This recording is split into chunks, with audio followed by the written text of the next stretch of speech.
Ladies and gentlemen, welcome to the second episode of TwitWow Talks Game of Thrones. This was the second episode of the eighth and final season of Game of Thrones.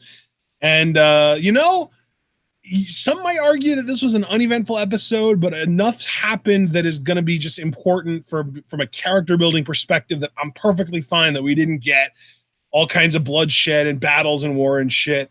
This felt almost like an old school episode of Game of Thrones. Like this episode would have fit right in seasons 1, 2, 3, maybe even 4. Obviously, aside from like the battle phases of those seasons, like Blackwater Bay and shit like that. But that being said, though, John, how did you feel about this episode, my dude? Brother, I gotta tell you, I thoroughly enjoyed this. Specifically, I'm just gonna point out, two broad themes that I feel like really served this episode well and definitely up my enjoyment of it. Themes of, I guess you could say, relationships, broadly speaking, but also the concept of after. We notice in this episode a few conversations take place, like what'll happen after the White Walkers are dealt with. Some are more jovial than others, but I find the whole concept of after, when there's been so much infighting in the face of a very existential threat, as I said last week, and I've been saying for years, like in conversation with you long before we even did anything like this, that, the White Walkers have the potential to wipe out all of humanity, or at least humanity as we understand it on this show.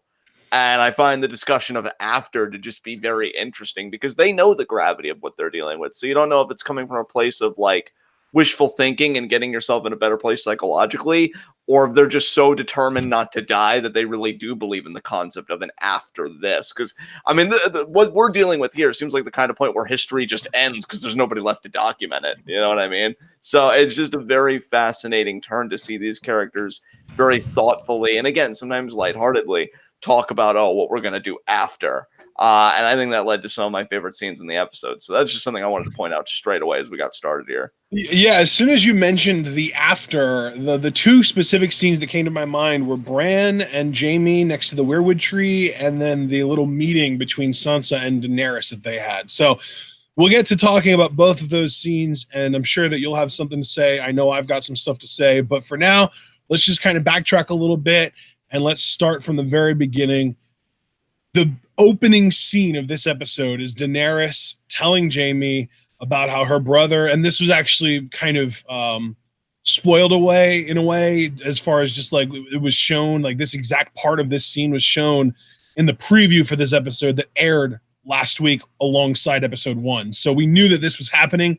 Daenerys tells Jaime about how her brother used to tell her about the man that murdered their father and what they would do to that man once they took back the Seven Kingdoms. Jaime just kind of informs everyone that Cersei lied to everyone, including him, and also informs everyone about Euron and the Golden Company with the gigantic fleet. And he's basically just like, I want to fight for the living. Like, he's here of his own volition because he believes in the cause and he wants to fight for that side of it. So before I even move on, John, do you have anything to say so far, or should I just keep going? No, brother, just keep going, man. All right. So then Dany and Sansa agree that they can't trust him.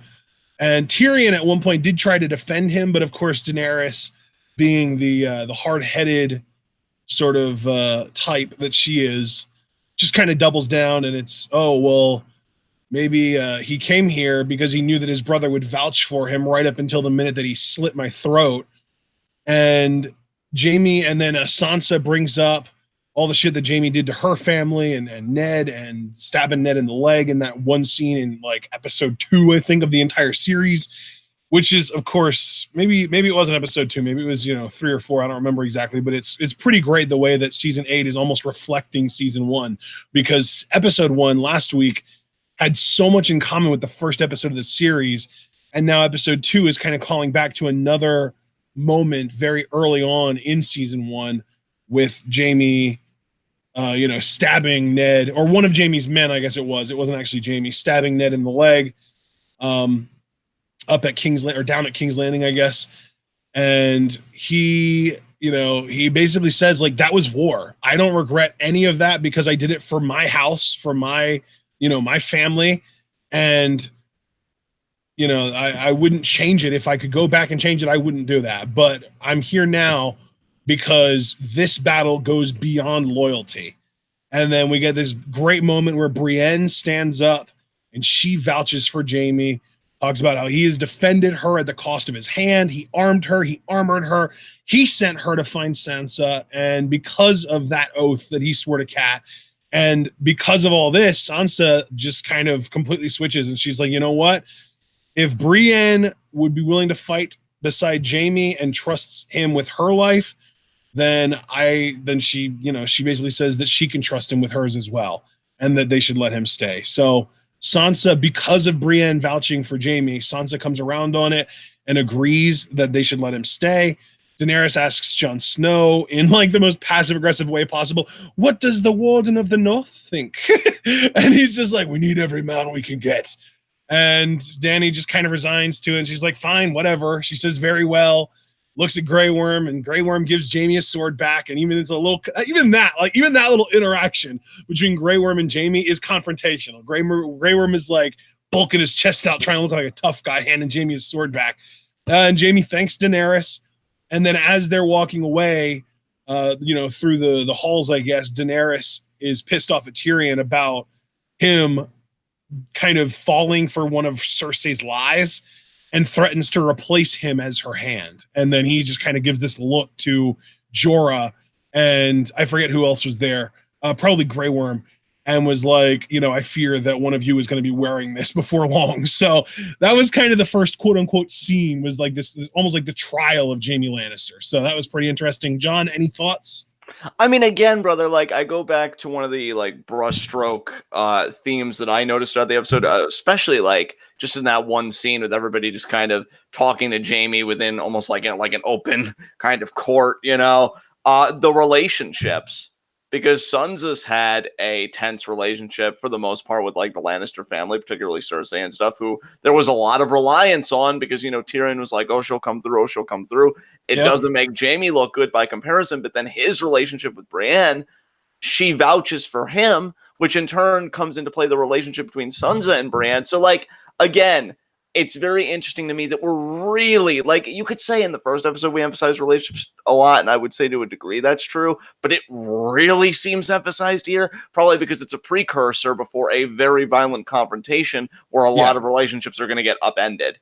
So it's just amazing, like, watching all these dynamics at work. And then even, the dynamics that, like, you figure are going to go a certain way because of revelations in the first episode. Like, Jon has not talked to Khaleesi like about any of this, and Khaleesi I think went to Jon like, oh, what do you think, thinking that he would back her up, but he's in such a weird place emotionally because of the revelations made to him in the premiere that it's like, and again, he's still focused pragmatically on, guys, there is something out there that could kill all of us, like all this bullshit. I mean, it obviously doesn't say it like that, but he's like, all this bullshit is just getting in the way. But again, like on a microcosmic level, how these relationships operate, politically, emotionally, and etc. It really drives the episode to me and really keeps it at a great pace for the entire like 50 odd minutes that it's on. So yeah, great scene there. And then Tyrion's right. It was Varys that was there with Tyrion and Jorah. I forgot about Varys even still being in Winterfell for some reason.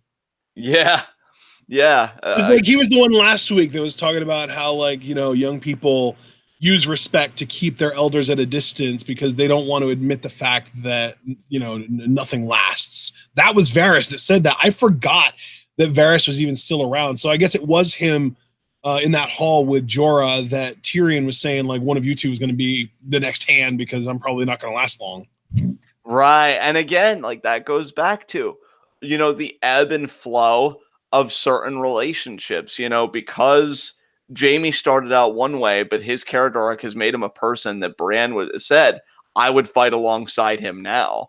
I fought alongside him then, I'll fight alongside him now. And also the ebb and flows of relationships. We remember the scene where Daenerys made Tyrion her hand, and it was an emotional scene, and it was a scene of vindication for Tyrion and his fans, like people that, really believed in the character and knew how much shit he dealt with between, Shay's betrayal and his father's hatred of him and this and that it was a really powerful scene because he was finally being respected by somebody. And now one of the few people that genuinely respects him for him and his mind she's starting to get a little iffy about like, oh, well, you've made some costly mistakes for me. Like where is that trust? So again, we're seeing relationships, strengthen. We're seeing relationships come into question. Like, again, it's just a very dominant theme throughout the episode. And I would say will continue to be a dominant theme throughout the remainder of the season, seeing as how this is the last one. But yeah, really love that scene, man. Because just again, with Jamie's like inquisition, if you will, you see a multitude of relationships just play out just in the entirety of that scene. It's really magnificent. And then again, the follow-up, like you said,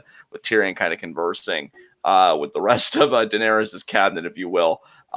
Just saying, like, well, I may not be hanging on to this position for much longer. So good stuff, man. But please continue.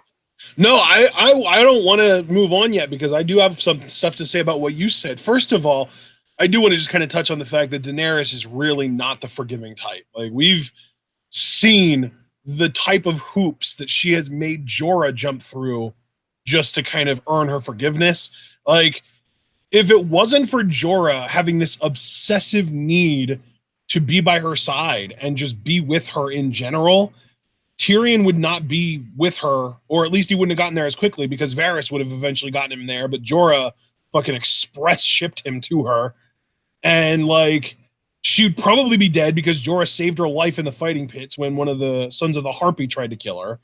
And also, like, by the way, he literally had to cure his grayscale just to be with her. And like, Jorah has jumped through all these hoops just to earn her forgiveness, despite the fact that even beforehand, he had saved her life before. Now, obviously, we know that he only saved her life because he knew that there would be an attempt on her life, but still, like, he has had to go through the ringer just to be on her not shit list. You know what I mean? Like, yeah. He really had to go through it. So Tyrion does not want to end up on her bad side because it is not easy to get off of her bad side. And yeah, her kind of really, it's kind of one of those interesting situations where she's at least smart enough that she's willing to trust people who are smarter than her to make decisions, or at least to help her make decisions. But she's also not smart enough to know when they're too close to the situation and can't be relied upon. Because with this, we have already known since very early on that Tyrion has a soft spot for Cersei when it comes to her status as a mother and her children, especially. Like, he said before that her love for her children was her only redeeming quality. And of course, then he added in, and her jawline. But still, Tyrion has a major soft spot for Cersei's kids and her ability as a mother, or her status as a mother, I guess, and her love for her kids. So, like, the moment that there was any hint that she might be pregnant, Daenerys should have identified that as a blind spot for Tyrion and sent like Davos in to negotiate with Cersei or something like that. Like, it's definitely a little bit on both of them, but of course she's the queen. She has the right, the heir to the throne, so she gets to blame whoever the fuck she wants. And of course she's going to put it on Tyrion because the alternative is taking blame for herself. And why would she ever do that? So the other thing I wanted to say was that I do find it interesting that a really common criticism of the first two episodes of this season and then pretty much the entirety of season 7 is that, this isn't even new content. They're all just talking about shit that's happened in previous seasons. All I can really think of when I hear people say that is like, that's why you do all of the work that they did in the first 6 seasons, is so that you can do stuff like that, is so that we can get to a place where all of these stories have already been told and they're just coming together now and it's coming to a climax. You know what I mean? Right. Yeah. Yeah. You can really feel it, man, for sure. Yeah. So I really like, those were the two big things I wanted to get in before we moved on. And then we can move on to Gendry and a bunch of other smithies working with the dragon glass from Dragonstone. Arya shows up and asks if he's made her weapon yet, and he's basically putting it off while he makes a bunch of knives for people. He said, I've got a few hundred of these left to make. And she's just like, no, you need to make mine first, and you need to make it stronger than that. And he takes the thing that he had in his hand and he slams it down into a stump and says, it's strong enough. And then he tells her, it'll be safer in the crypts. And she gets all that confrontation, like, are you a fighter now? And he's just like, well, I've done some fighting. And he's just like, have you fought them? She asked him if he's fought them, quote unquote, them, the whites or the White Walkers. And he says, yes. And when she kind of gets on him about what they're like, he literally just says, it's bad. They're bad. Like, that's it. And she's just like, really not happy with that answer. So she keeps pressing him about it. And eventually he says they're like death. That's what it is. It's death. Like you're literally staring death in the face, and all they want to do is make you dead. It's death. And so then, of course, because like anytime Arya hears death, she thinks back to the first time Jaqen H'ghar told her about the many-faced god. There is only one god. Or no, actually, it was Syrio Forel that was. It was, there's only one god, and his name is Death.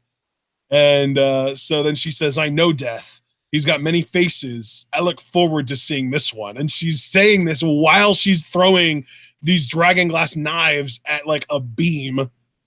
And of course, they're all within like a centimeter of each other. And yeah, it's like this great badass moment. And then after she's kind of gotten her message across that like, listen, dude, I'm a badass now. I can fight. She asks him again if he's going to make her weapon. And she says, yeah. Or he says, yeah. Right on it.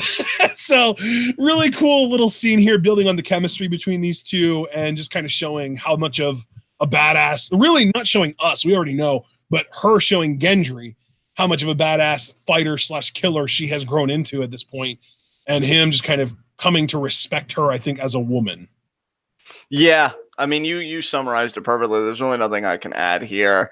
Obviously, they have a later scene that I'll have more to say, but yeah, this is just really well done. And again, I feel like, it's so rewarding to see scenes like this for those of us that have been watching Game of Thrones from the beginning.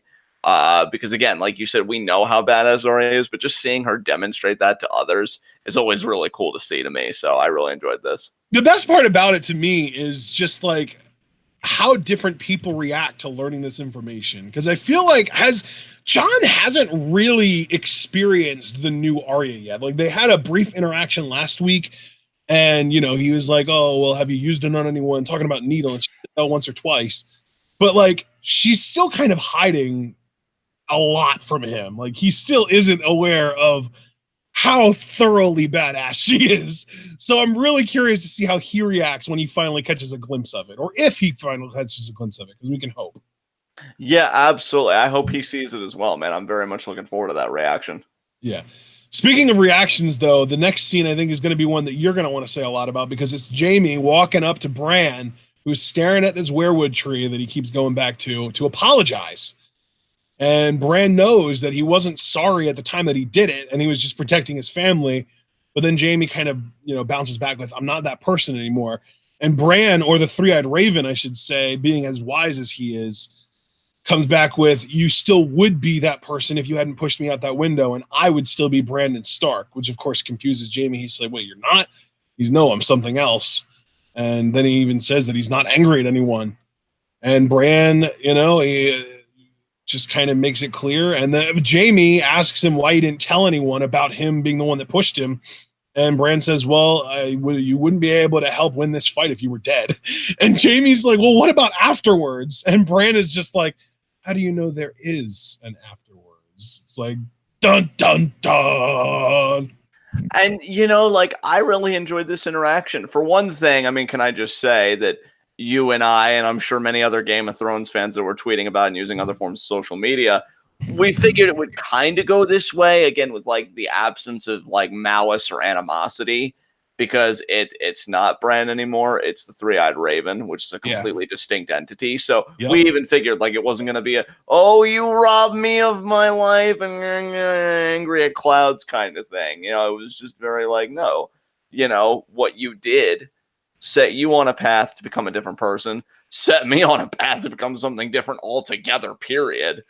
And yeah, not angry at anyone. But again, the more interesting part of the scene, though, is just Bran very clearly bringing it at the forefront. And I can forgive them for doing this, because if any other show did it where it was like, how do you know there is an after, and just kind of explicitly saying like, you're in for some shit, Game of Thrones has earned that, because they've already built up, I'd say, really fucking well how much of a legitimate threat the White Walkers are and the Night King is. Like, I don't need to be sold anymore, but just the formulation of that question, how do you know there is an after? Not only is it such a great, succinct reminder of what these characters are up against, and by extension the stakes that we are bearing witness to, but it really does pose the question, what's going to be left to rule? What's going to be left to do anything after all of this, if anything at all?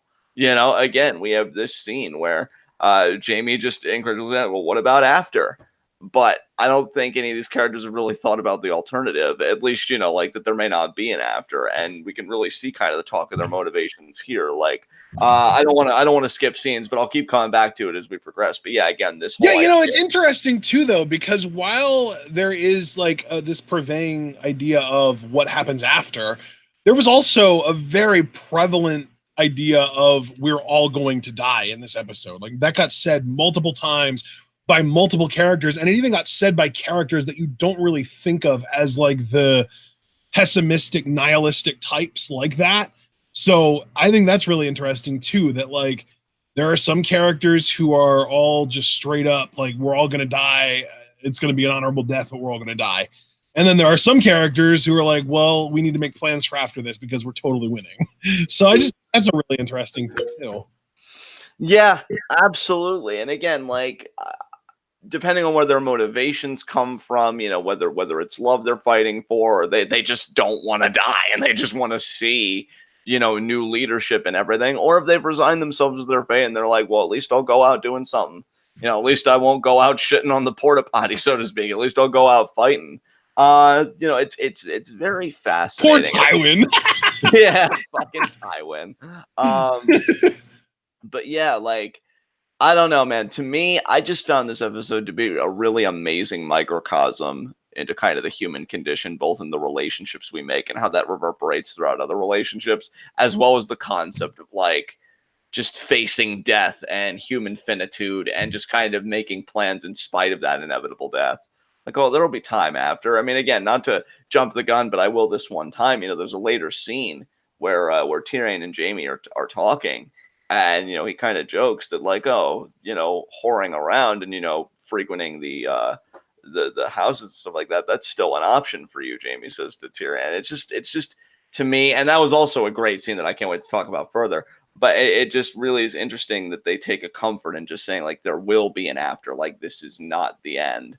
And you root for them that they're right, and we'll see if they're right. We got again 4 episodes left. So continue. What came after this?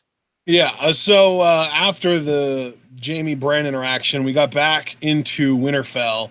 Tyrion walking around and he meets up with Jaime, and like when they first meet up, there's this random guy who just spits in their general direction, which I thought was funny. And then they kind of talk about Daenerys, and Tyrion just legitimately believes in her, and he's sure about her, but he did underestimate Cersei. And he even goes to the extent of asking Jaime if Cersei is even actually pregnant, but Jaime kind of reassures him, like, yeah, that part is real. And then he even says that she's always been good at using the truth to tell lies. And I love that line because that's such a great line about Cersei. That's so fitting of her. And then he even says, Jaime says that she fooled me more than anybody. And this was an interesting moment, too, because then Tyrion tells Jaime she never fooled you. You always knew exactly what she was, but you loved her anyway. So it was like, it's like almost like this shift. And Tyrion's kind of explaining the shift in the relationship between Jaime and Cersei, where prior to this, Jaime was always kind of in the know when it came to Cersei. Like all of her little plans that she had and her schemes, whatever it happened to be that she was doing that was most likely evil, Jaime was always in the know. This is the first time that she's really excluded him.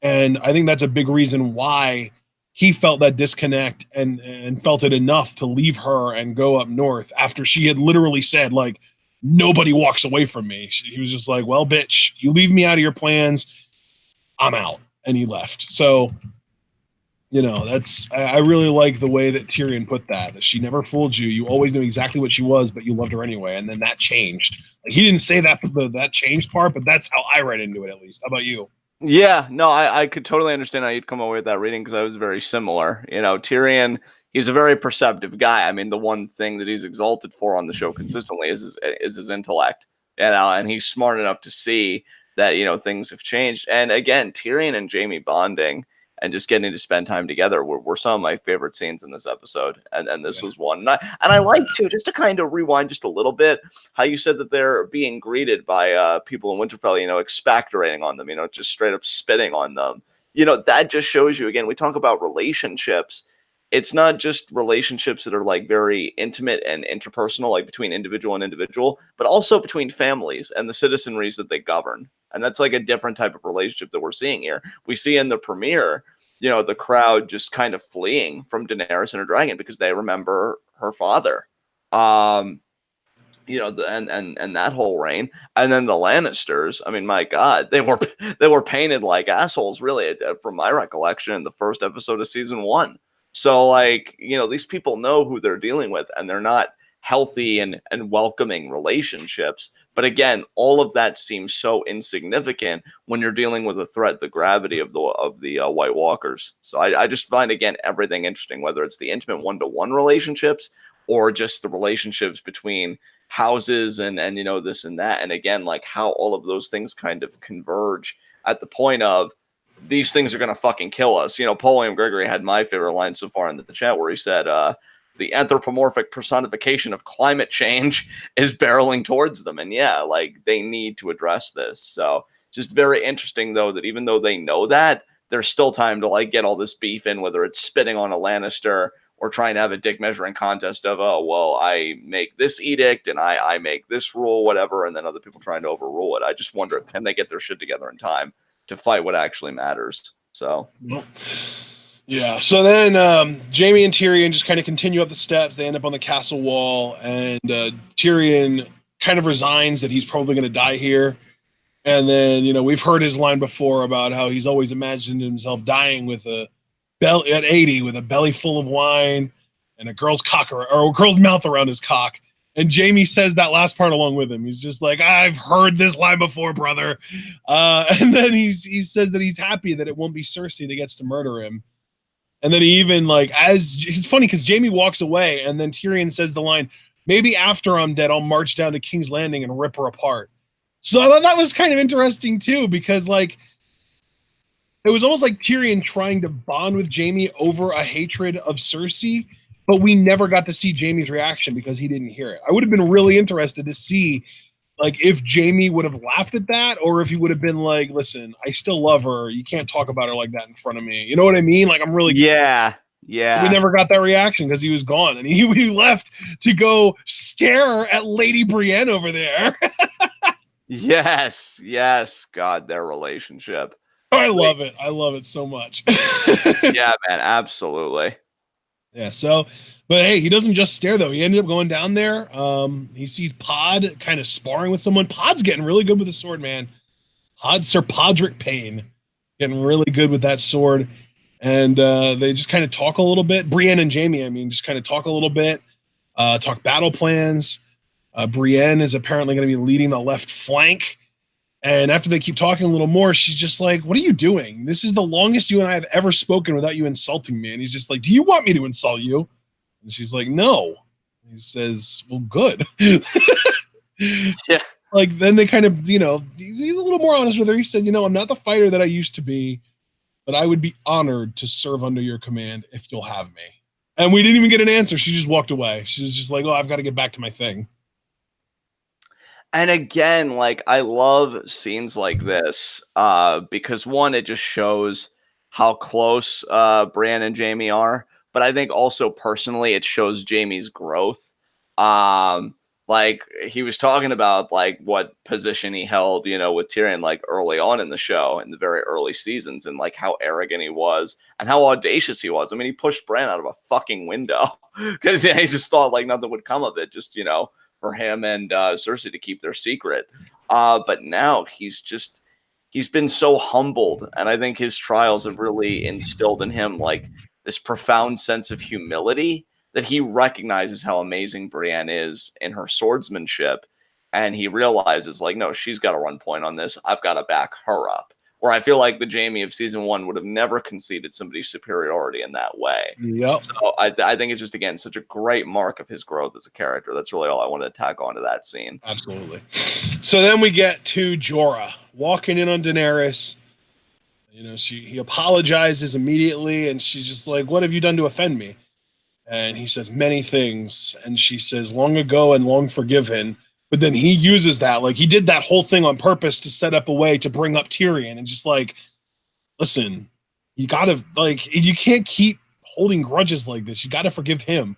And she's all angry that Tyrion has made serious mistakes. And Jorah, this wise fuck, as have we all, but he owns his and he learns from them. And then Daenerys said that she asked him, are you advising me to forgive the man who stole your position? And Jorah said, I am. And one other suggestion, if you'll allow me. And then next thing we see is Daenerys approaching Sansa. So we know what the suggestion was. It was stop being a bitch and go make amends with the Lady of Winterfell, please. Yes.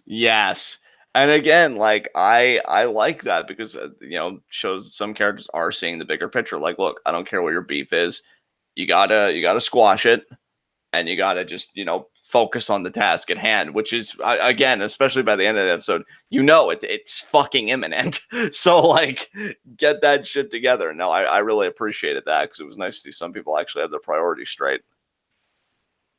Yeah. So what came after this? Well, the meeting with Sansa. Daenerys approaches Sansa while Sansa was having some kind of discussion with Bronze Jan Royce. Asks to have a word with her alone. And she kind of tells Sansa, like, I thought we would agree about Jaime. But then Sansa comes back with how much she trusts Brienne. And then Dany says, man, I wish I could trust my advisors as much as that. And then Sansa even goes as far as to vouch for Tyrion, talks about how, he's a good man. He never did anything, bad to me while we were together because we were forced to marry and stuff. And then, of course, Daenerys snaps back with, I made him my hand. I didn't make him my hand because he was good. I made him my hand because he was good and intelligent and ruthless when he needed to be. And then she also kind of brings up that he never should have trusted Cersei, but Sansa is just like, yeah, you shouldn't have either. Dude, Sansa has kind of grown into one of my low-key favorite characters, and I hated her in season 1. Oh, dude, you and me both. No, that's why I really wanted to emphasize in the premiere, like our review of season 8, episode 1 last week, the arc that Sansa has gone on. Because again, she literally started the show. And I don't think my memory is wrong here because I distinctly remember some scenes. But she started the show as one of those women, for her time period, really being infatuated with the idea, I'm going to, marry nobility. I'm going to marry a great king. We're going to have lots of children, this and that. And fucking Joffrey was her vision, right? Like, even when he was mean to Arya and a total dick, like, there was a point where Sansa would run to his defense before Arya's. And you can even see how much their relationship has changed. They went from like your seemingly typical sibling pairing on a TV show, like, oh, we don't really get along, but we love each other. And I really feel like it's matured to, no, we love each other, we respect each other, and we've got each other's backs. Like, even Arya saying, like, Sansa's the most intelligent person I've ever met. Like, to last week, yeah. Yeah. Like, it just shows, like, she didn't even say woman. She said person. She said she's the most intelligent person she's ever met. Yeah, that's why I said person. And yeah, I wanted to emphasize that because I feel like the Arya of season 1 would have never said that about the Sansa of season 1. Right. And they've both grown in such a way. Again, I bring up that word a lot, growth, because I think the show even wants to show us like how much they've grown, like that this was a genuine journey. And that to me, I think was a beautiful scene. And just to kind of return to your point with Sansa, being more assertive and, having these pithy comebacks and everything, it's amazing to see that she's really grown into the role of like Lady of Winterfell, that position left by her mother after her brutal murder at the Red Wedding. Yep. I think her mother, if she could see Sansa now, would be incredibly proud because she's become like this just very strong, again, very assertive, confident woman. And, it's a shame. It's a shame how she became that way because we know circumstances were most unfavorable to her, to put it as nicely as possible. But I think it's also that experience that's going to make her so fucking ready for this because she's not ready to tolerate any bullshit. And while I am afraid that sometimes maybe even some of that interpersonal stuff could get in the way, like I've chastised other characters for, I do feel like Sansa does have a good head on her shoulders. And hell, even vouching for Tyrion after even saying to him in the premiere, I used to think you were the smartest, the cleverest person I'd ever met. to come back and still vouch for him, even despite her misgivings, just shows like how pragmatically she's thinking about it and how like no one person is easily disposable, especially not in fucking times like these. Yeah. So I agree with you, man. She's grown on me immensely as well. Big fucking turnaround from season 1 for sure.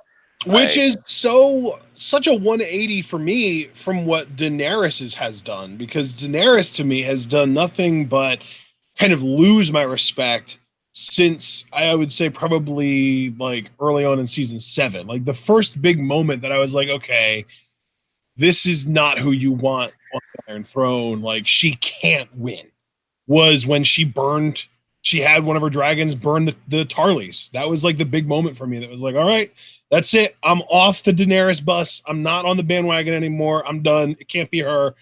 And she just continues to me to come off as very entitled and very hypocritical. And in this scene, very fake and very disingenuous, because she's trying to kind of make amends with Sansa, because obviously it's like the sister-in-law kind of thing. And she tries bonding over her with their fucked up families and talking about how they're both women in a world unwilling to accept them as leaders, and they've both done well. So again, trying to flatter Sansa. And, Sansa brings up that Jon loves, Sansa brings up that Jon loves Cersei, or that Jon loves Daenerys. And Daenerys asks like if she has a problem with that. Did I say that right? Daenerys asks Sansa if there's anything wrong with that, and Sansa says, men do stupid things for women and they're easily manipulated.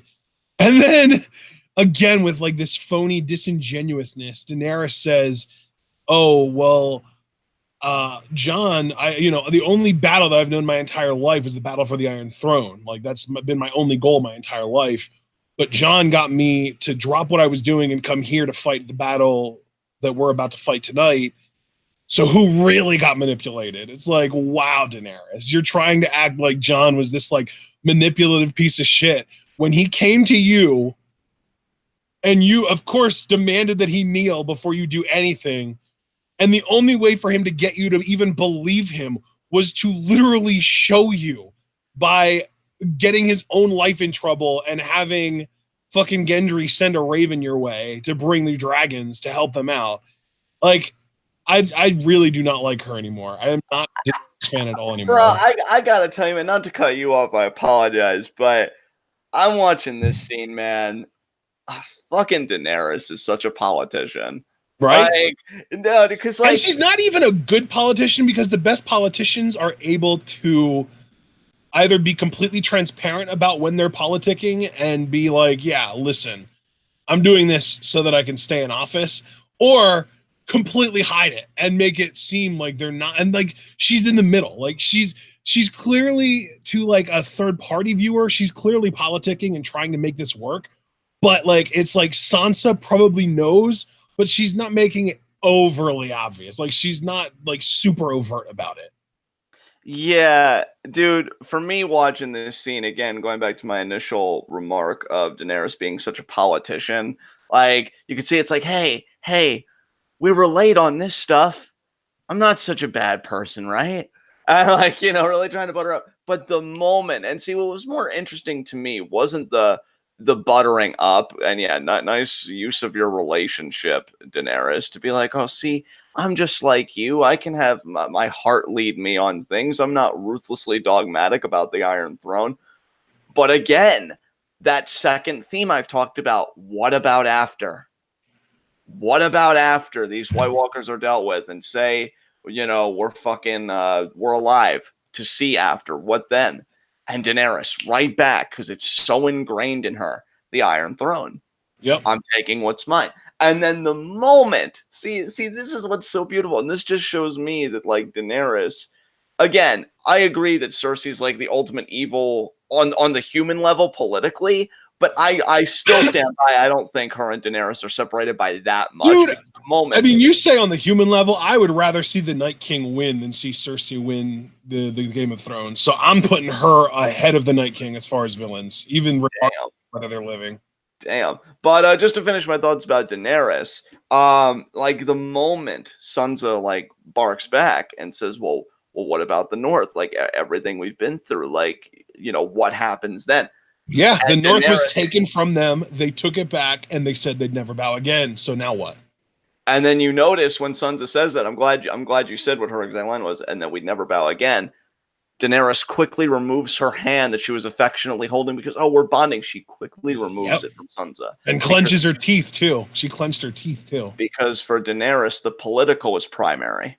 Yep. Everything else is secondary. Yep. Right up until the very end, when the threat is like outside your front fucking gates. Like, that is why I have no confidence in them. Because of people like Daenerys Targaryen, who will still think of an Iron Throne. They'll be fucking lucky if there's an Iron Throne left to sit in when this is all over.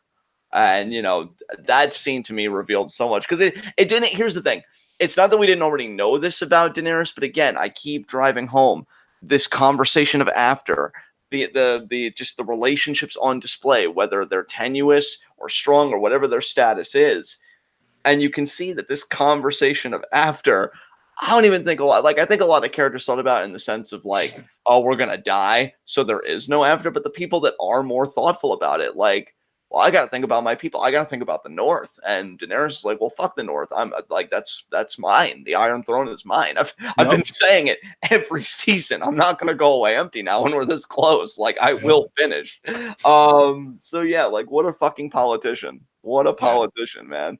Yeah. But then the thing is, when she removes her hand, and right when we think we're about to get an answer as far as like what about the North, Theon is here. Like, we get someone shows up. I didn't recognize the guy that showed up, and he was just like, "Excuse me, sorry to interrupt, but by the way, check this out." And it turns out Theon is here with a few other people to help fight. Daenerys asks where Yara is, and he says that she has gone to the Iron Islands to take them in your name. So again, people kissing Daenerys's ass for just because she might end up winning the battle. And then the conversation continues, and he says that he wants to fight for Winterfell if you'll have me. And Sansa goes over and hugs him. See, now I'm not a shipper as far as these two go. Like, if to me, I want Sansa to either end up, and believe it or not, this is like legitimate like fan theory. I either want her to just end up with Tyrion. She's already married to him. They can rule the Seven Kingdoms together. Or, and this is the one that's kind of out there, but I would kind of be a stand for, Sandor. Yeah, that'd be interesting, I think. His little bird. Yeah. We'll see, man. I've really got nothing to comment on one way or the other about that. To be fair, though, I expect Sandor to die this season. Although I don't think Sansa will. I think Sansa's going to live the whole season. I think she's going to make it to the end and probably end up being the queen by the end. Oh, brother, she has seen some shit. I wouldn't fuck with Sansa at this point. Season 1 Sansa, all fucking day. This Sansa, nah, man, I'm out. Yeah.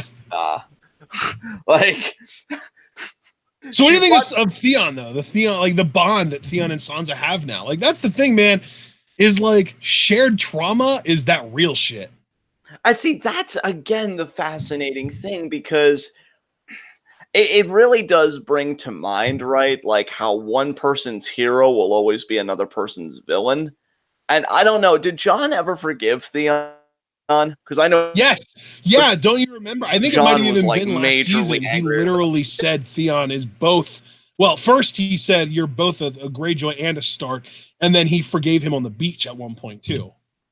Okay, because and that's another like kind of powerful theme that the show is really has been predicated on, is just this idea of growth, and I would say redemption to a point, but again, just these relationships. And like it was a very moving scene. Like I told you at the end of episode 1 when we were kind of like doing our review, that Theon might at the end of it just become one of my favorite characters, simply because like they've allowed him to have this arc, and every moment he's had, it's felt earned. Like it hasn't like felt rushed or, oh, well, the script dictates it, so point A to point B to point C. Like the things he's had to do, the things he's had to endure for his penance, if you will, to get back in the good graces of the people that he wants to get back in the good graces of. It's all been very legitimate. So when Sansa just immediately, like without a second thought, just wraps her arms around him and hugs him, it feels like a moment of vindication for Theon. Like, it really feels like I'm right where I need to be. I'm right where I'm supposed to be, and I'm fighting on the right side, being back here this time. Yep. And yeah, it's a really powerful thing, man. I loved it. I thought it was great.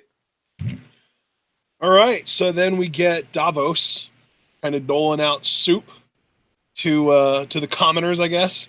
A guy shows up and just kind of says, "Hey, I'm not a soldier." And Davos says, "Well, you are now." And he explains his own experiences, talking about the Battle of Blackwater and the Battle of the Bastards, and how he survived, and so can this guy. And then points him to the forge where he's going to be outfitted.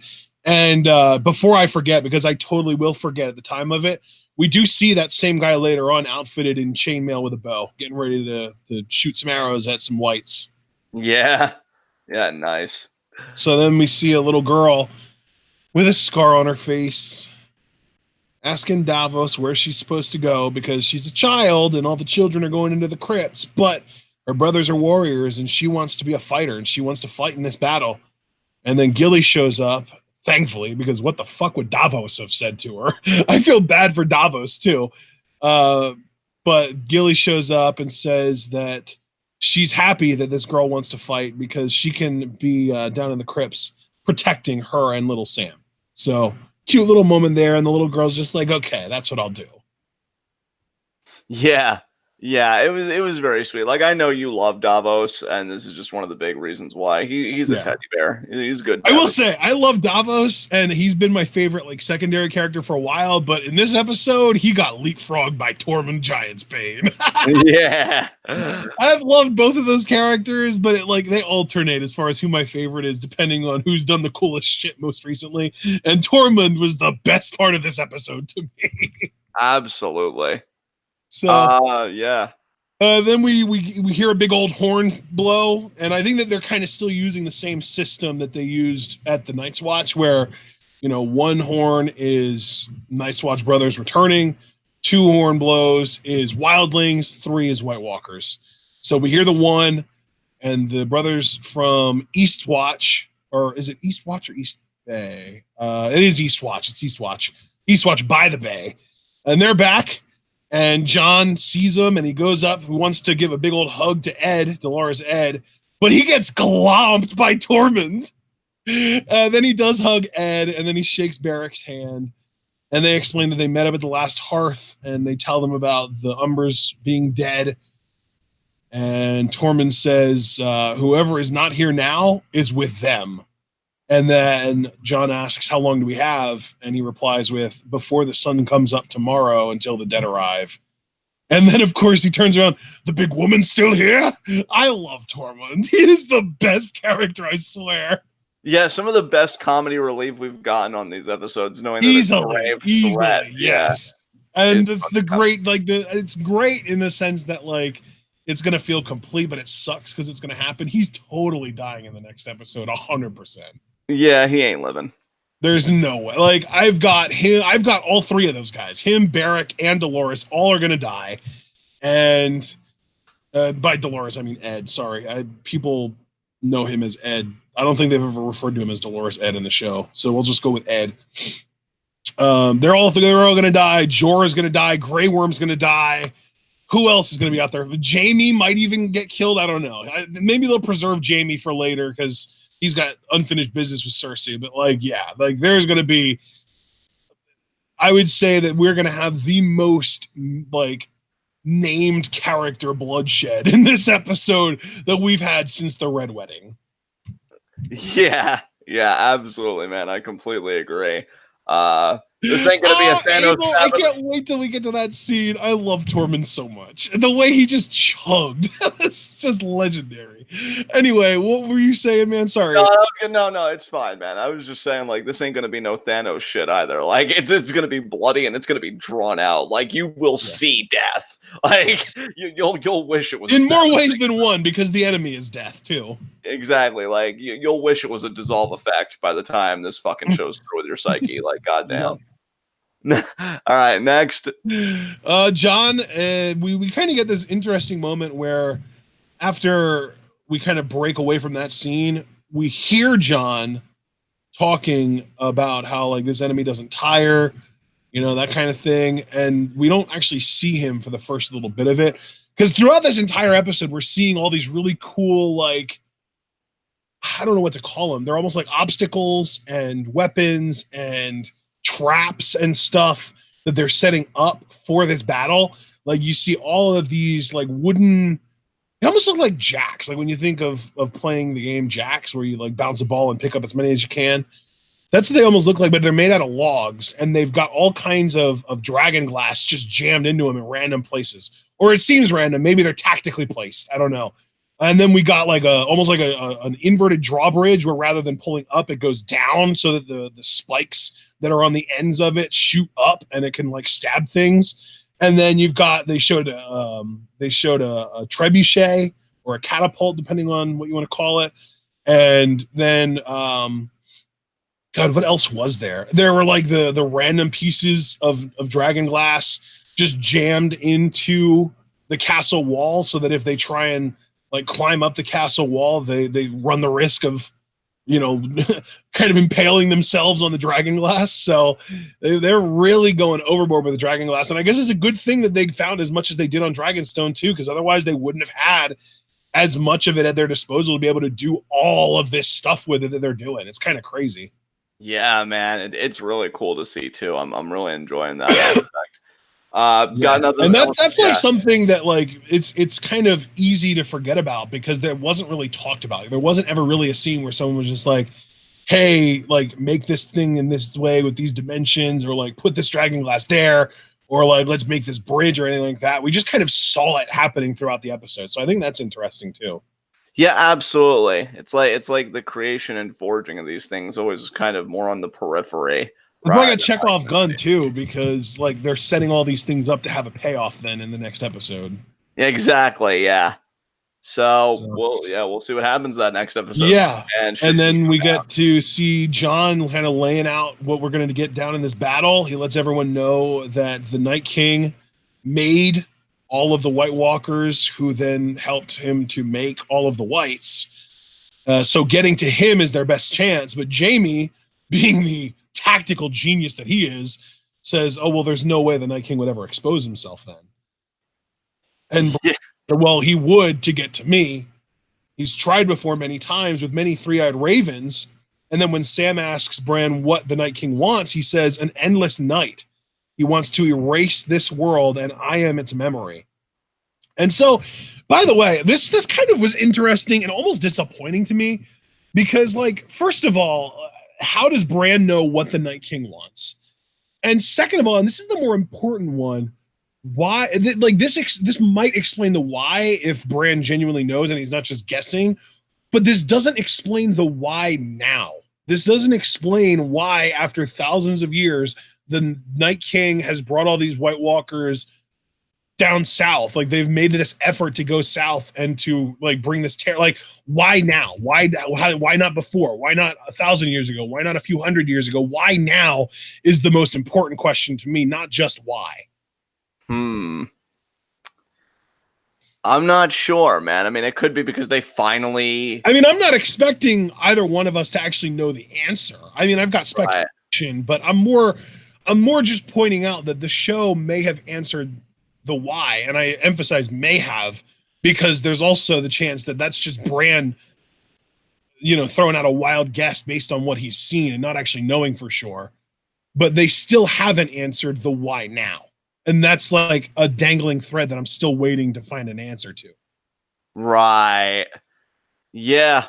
Yeah, that's a great point, man. That's definitely something worth inquiring about. Like, why now? What makes this particular moment in time unique to really all the prior three-eyed ravens that existed? Before Bran took on exactly. The role. Yeah. Well, I'm curious if like to me, like the lamest possible reason would be like, oh, well, he has green sight, so he saw Bran get pushed out the window and knew that Bran would be the next three-eyed raven. So because this was like the opportune time to kill the three-eyed raven, because he was at his most vulnerable, because it was this little boy who ended up being crippled, he wanted to kind of move now because it was the best. Like, that's the lamest answer to me. I think that, like, my personal speculation, I buy into Bridge Force theory that the Night King is choosing now because of the rise of the faith of R'hllor, or the Lord of Light, that whole religion kind of being rising in prominence with all of the Red Witches and Red Priests and stuff like that. And like, the idea that like they're very black and white, you're either on our side or you're the enemy, that kind of thing. And obviously they see the Night King and the White Walkers as the enemy, so they would make an effort to like sniff them out to kill them, so they're just getting a head start. Like, that's the theory that I buy into. That doesn't make it true, but I still think that we need to know why now more than we just need to know why. Yeah, that might even be something that they kind of answer retroactively, like in the prequels that are going to be made. Like that one prequel series. I hope not, man. I want an answer this season. I want to know, even if there's like an epilogue, I wish we could just find out why now this season. Yeah, and hopefully we will. I mean, hell, with the run times of these episodes and knowing that we have 4 more left, and I feel like they've done a lot to like establish where we're at, we might still get an answer. So I'm holding out some hope for it. We'll see. Yeah. All right. What came after this? Yeah, exactly. I was getting ready to move on because then, Sam, after Bran talked about how the Night King wants an endless night, he wants to erase this world, and then he said about how he is the world's memory. Sam says, well, isn't that what death is? Forgetting and being forgotten. If he wanted to erase the world, he'd start with Bran, and Bran then kind of shows off the mark that the Night King left on his arm, because that's kind of a way to show like the Night King knows where I am and he's going to be coming for me. And then he wanted to kind of lure the Night King into the open at the Godswood, which is that weirwood tree that Bran is always staring at. And Theon offers to stay with him to defend him as a way to kind of make up for taking the castle from him back in season 2. So that was pretty cool. And then we get another moment with Dany and Tyrion, where Tyrion's talking about how he wants to fight. And Dany says, you can't fight as well as everyone else, but you can think better than any of them. So you're here because of your mind. And if we survive this, I'm going to need it. Yes. I'm really like, I paused there because I was wondering if you had any thoughts about the plan to lure the Night King out into the open using Bran as bait with plans like that, man, are always concerning. Because I think my biggest concern is like, dude, you're gonna lure him out into the quote unquote open. He's got a fucking dragon. Yeah, he does. And like, you're just gonna be chilling at the weirwood, and next thing you know, it's just gonna be like, oh, why did it suddenly get so hot? I thought it was winter. Oh wait, everything's burning. Ow, this sucks. Which you can't even you just mentioned the element of the dragon. You can't even say like, oh, they lack foresight, because they know about the dragon. Like Bran immediately in the first episode called Khaleesi out on it. Like, we don't have so I almost wonder if the plan is to lure the Night King out with his dragon, so that maybe Jon and Daenerys on Rhaegal and Drogon can take him out of the sky. I don't know. I don't know, bro. It just seems like a really dicey plan to me. Like, really, when any show's dealing with a massive villain and they come up with the original plan, I always go back to the saying, man plans and God laughs, except instead of God, it's the Night King. Because I don't think this is going to work at all. I think even the idea that you would entertain in any context, like, I get why they're doing it, right? Just like from a purely conceptual standpoint, I get why you would go with a bait tactic using the three-eyed raven. Even so, though, knowing that he's got a dragon, an undead dragon, and that army is like scary as hell, I don't know if bait, like, you should at least, to me, like, bait shouldn't be the first plan. It should be a plan after you've already read the room. Like, the battle hasn't even started yet. I think you're going to want to be in the thick of it and really understand your conditions before anything else. I mean, that's just me. I feel like just trying to go in on this blindly, you're asking for trouble. Like, and especially, again, because, like, they just had this whole exposition of, oh, if he destroys me, that's death to the world. Like, everything's just gone. Like, why would you wait for it like that? I don't know. Like, I just got really uncomfortable when they talked about the plan, because all I'm thinking to myself is, this isn't going to work. Not going to work. And, but Who knows? Maybe it will. Maybe I'm the cynic here, and I'll be proven wrong. But I swear to God, if Bran dies, I'm gonna do my thing. You know that thing I don't be like, I told you twice, and ain't gonna matter because he'll be dead. So yeah, I don't like the plan at all. I'm deeply uncomfortable by it. To say I'm anxious, Aardvark might even be underselling the point a little bit. So we'll see what happens. Damn. Okay, nice.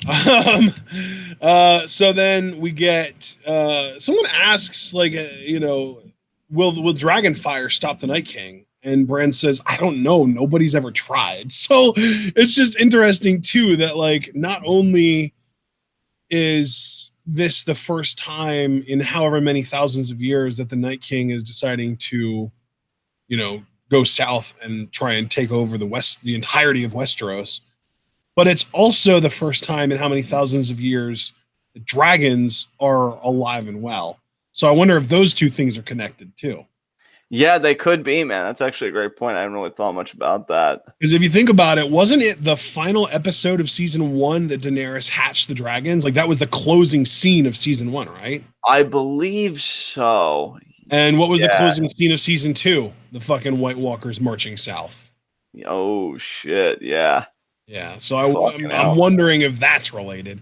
Well, and you know what, though? It also does kind of come back to the Faith of R'hllor thing, because the Lord of Light is also like a fire god, and, Melisandre is always sacrificing people with fire and shit like that. Well, what did that creepy wizard, or I don't know what he was, the guy in Asshai, said about how the dragons are amplifiers to fire magic? Oh, yeah. I think I know what you're talking about, but I can't recollect. The shaman or whatever he was. I don't remember what exactly his title was, but like he said, the dragons are an amplifier to fire magic, and you are an amplifier to the dragons. So that's why he wanted to keep them all there. Obviously, he got toasted for it, but yeah. Wonder if that's like, I wonder if the dragons play into the Night King's motivation to go south. Probably. I mean, I wouldn't be surprised if it was revealed that like that was a big motivation, because those dragons have been built up from the word go, like ever since the show started. So yeah, it makes about as much sense as anything else. So all right. So then after everyone kind of clears out, actually, no, before everyone clears out, Tormund said, we're all going to die, but at least we get to die together. And then he started looking at Brienne while he said it. I love him. He is just the best. And then Jon says, let's get some rest. And everyone clears out. But Tyrion sticks around. And obviously Bran does too, because, God, everyone just sucks, man. Nobody wants to wheel Bran around right now. It's crazy. Yeah. Sticks around and asks Bran to tell him his story. And Bran's just like, oh, it's a long story. And Tyrion's just like, oh, well, I guess it's a good thing we are, stuck in a castle until nighttime and we can't sleep because it's soon. Yeah, he's just like, well, dude, we've got time. Tell me your fucking story. So that's pretty cool, too. I love that Tyrion is... And I hope, too, that Bran does live, and I hope that Bran and Tyrion both live. And I hope that Tyrion ends up being either the king or the hand of the king, so that Bran can just constantly be in his ear. Because if anyone is intelligent enough to listen to Bran and know how to use all of that information in Bran's head, it is fucking Tyrion. Yes, absolutely. In fact, we need an extended scene. You're absolutely right. Like, we need an extended scene between those two because of that fact. Yeah. I'm actually kind of disappointed that we haven't gotten that already, now that you, like, put that in perspective. Because, yeah, you're 100% right. And especially because, like, he is an intelligent guy that would use it for the right purposes. Whereas I feel like, oh God, I'm blanking on a name here. The guy that died last season, Littlefinger. Yeah, Peter Baelish. Yeah, Peter Baelish. That's right. Who? God, I can't let his memory fade. I loved him like I loved Stannis. God, it's such a shame what the show does to people. Your taste is awful. Yeah, so's your face. But regardless. Wow. Well, too far, sir. You asked for it, and you know what your mouth did. But anyway, wow. The fact that you value Stannis as much as you think I value my face is gross. Yeah, well, so is you not standing Stannis. So maybe reassess your priorities and learn why you're wrong. Oh Treat it my like a God. goal you're about to make in Rocket League and just acknowledge it didn't work out. I was gonna say treat it like a goal I'm about to make in Rocket League and totally whiff. Yeah, but no, like if it was Baelish with that information, I could totally see him being like, oh, "Fuck you, I'm gonna get mine." But with Tyrion, you could trust him to do the right thing with it. You know, Yeah. yeah, absolutely. So I hope that scene comes because yeah, you just gave me a lot to think about. So Abel, it's interesting because even though there are only 6 episodes this season, the last couple episodes are supposed to be like 90 minutes long. So we might as well be getting 7 or 8 episodes, given depending on how long the last few episodes end up being. So I'm okay with the episode there being fewer episodes because it means we're getting longer ones towards the end when everything's when the shit's hitting the fan, basically. Anyway, so up next we see kind of an interesting scene where Missandei goes up to greet a couple of kids and she's like, hello. And they just like stare at her and walk away. And then Grey Worm walks up behind her and basically is just like, we got to get the fuck out of here. It's just like, these people have never seen someone that looks like us before and they are not welcoming. We got to go. He even says, like, could you imagine growing old in this place? And she's just like, no. And he even asks, like, where do you want to go? Like, where do you want to be? And she says, well, I'd like to go back to Noth. And he said, well, I'll come with you. And she's just like, we're a peaceful people. We don't need, we don't really have the means to defend ourselves. And she's just like, well, we are not a peaceful people. We will defend you. yeah, I like that. I do too. It was cool. So then we get Jon, Sam, and a surprise appearance from Ghost chilling up on the castle wall. This castle wall was like the most used set piece this episode. Yeah. Like 3, I think even 4 different scenes, maybe even 5 different scenes on this damn castle wall. And Jon reveals that he hasn't told Daenerys about his actual parentage yet. Then Dolorous Edd shows up, and now our watch begins, he says. And then Jon asks Sam to join everyone, down in the crypts to protect them. And, it's actually funny because there was even a moment during this exchange. I mean, Edd was cool. Edd talked about, like, whoever out of us is left living needs to burn the other 2 bodies or whatever.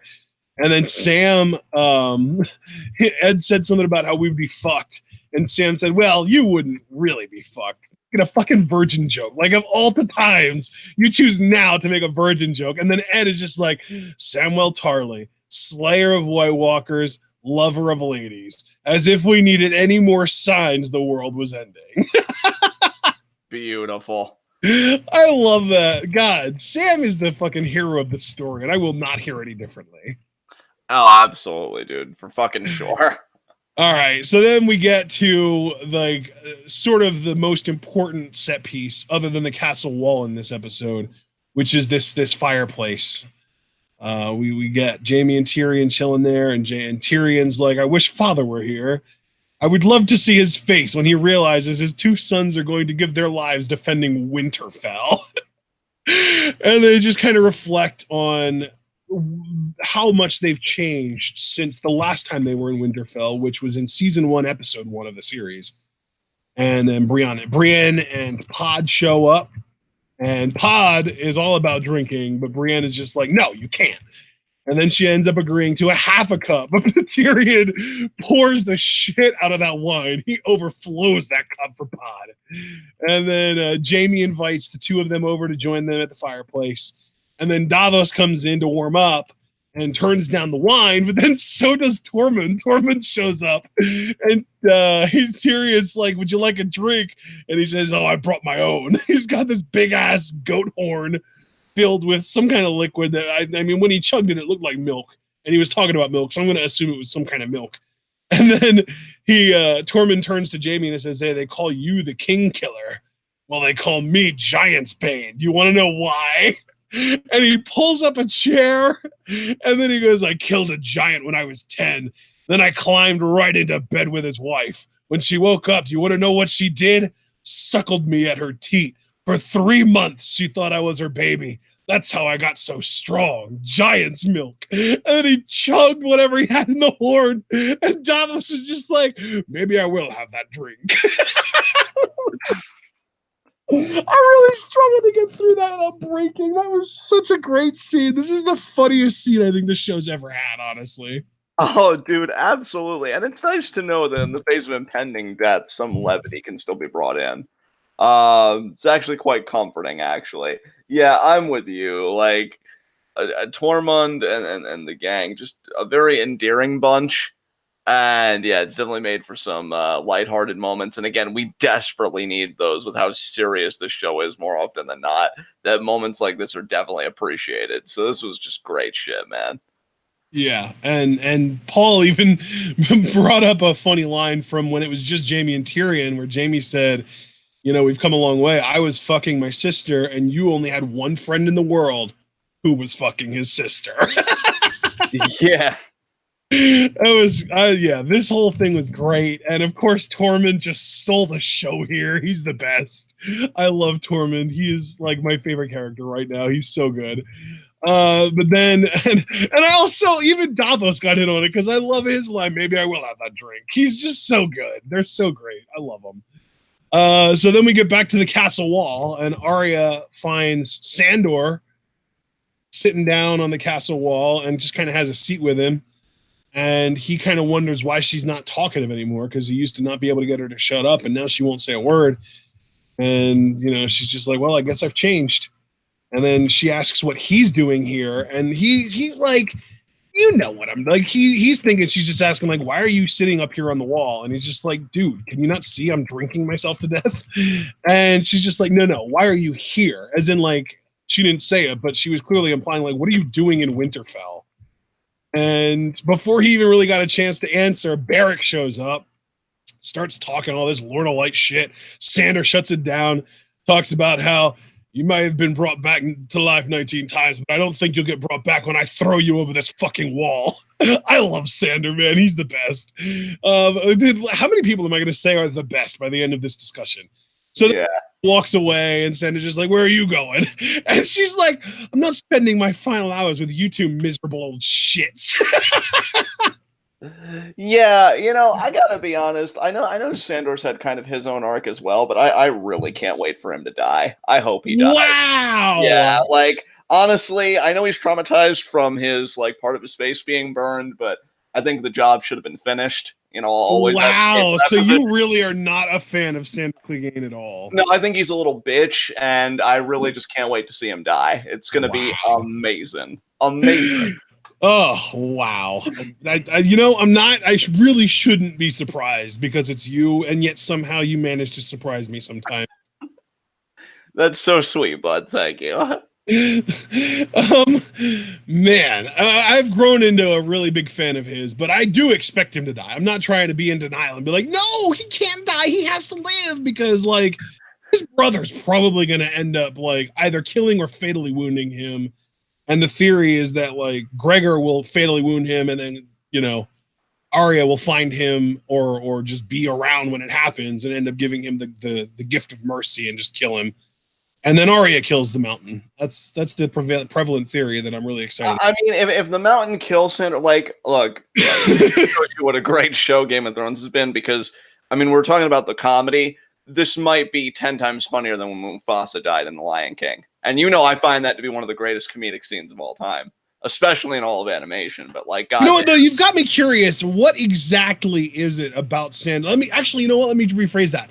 At what point did you realize that you hated Sandor and wanted him to die? I mean, for one thing, I don't like his face. It would have been better if it was medium well. But more importantly, than that, you know, I just never really like cared for the character. I think he's like, and I know he's had moments of compassion and stuff, but still, like, on the whole, like, you're a fucking asshole. You know, I really just don't care for him at all. Maybe it's not even like, because there are just some characters I think you're just not gonna like, even though they're meant to be like, oh, see, look, they're changing, they're getting redemption. I'm like, nah, just feed him, like feed him to everything, the mountain, the wolves, whatever, you know. Just I just want to see him die. I won't feel complete until I see him just bleed out completely and not come back from it. That's why I was disappointed that he lived after Arya just left him to die. But no, that just meant that his death was going to be a lot grander than what was originally planned. So I'm being patient. You think that he's going to have a death grander than losing a battle to Brienne of Tarth and falling off a fucking cliff, only to be left dead by Arya while she goes to Bravos to train how to be a goddamn assassin ninja? Hey, look, man, if all these characters can dream about an after, so too can I. All right? Let me have a fucking dream, all right? All I'm saying is he's going to live through the Battle of Winterfell, but he's not going to live through the entire season. That's my prediction. I love chat comments upon my revelation that I want Sandor to die. Oh man, I knew I could get this crowd. There's always such a weird disconnect with certain people. Like, you and I are on the same page about like 95% of the people in this show. But like, you have Stannis and you have Sandor on opposite sides of the spectrum as me. And Baelish. Don't forget Baelish. You were a Peter Baelish fan too, which, like, at least that one I get it because he's so you. But at the same time, I just don't get why you like Stannis or why you hate Sandor. Listen, man, any person that's willing to be like, you get the fuck on that pyre and you get burned alive for this shit is a man that I can confidently vote for. Because I'm like, well, shit. Anybody that's willing to kill their own daughter for the good of the throne, like, I don't have to worry about what lengths they'll go to keep me safe from an invasion. And as far as Sandor, again, it's just, maybe it's not even like anything specific. Again, just to me, I don't know, like, I didn't like the one scene, like, you know, I remember too, like, the moment that I was really like, oh, you know, I really hate this dude, where, like, the farmer and his daughter. Well, no, well, that was gross too, and again, I know, like, he's had moments of compassion, like, outside of that instance, but, like, when, now, granted, Joffrey was a little shit, and I don't blame anybody for abandoning, but why I took exception to Hound, like, not fighting that battle was he always tried about, like, oh, I'll bring death to you, and I'm so tough, and he seemed to be, like, a real puff your chest out kind of guy, only to shrink when, like, real danger would present itself. But he didn't shrink because there was a war going on. He shrank because he has an irrational fear of fire, and he was literally seeing people running around burning. Well, you know, that sounds like a Hound problem. So, you know, to me, I just look. And besides, you can't even try and act like you didn't love it when he said "fuck the king." I mean, that was good, but I mean, the only good thing. And then he immediately went to Sansa and offered to take her to Winterfell because he's a good fucking person. Damn it! I mean, look. The only good thing about the Hound is when I call him a baby back bitch, it actually fits better for him because the ribs are already cooked.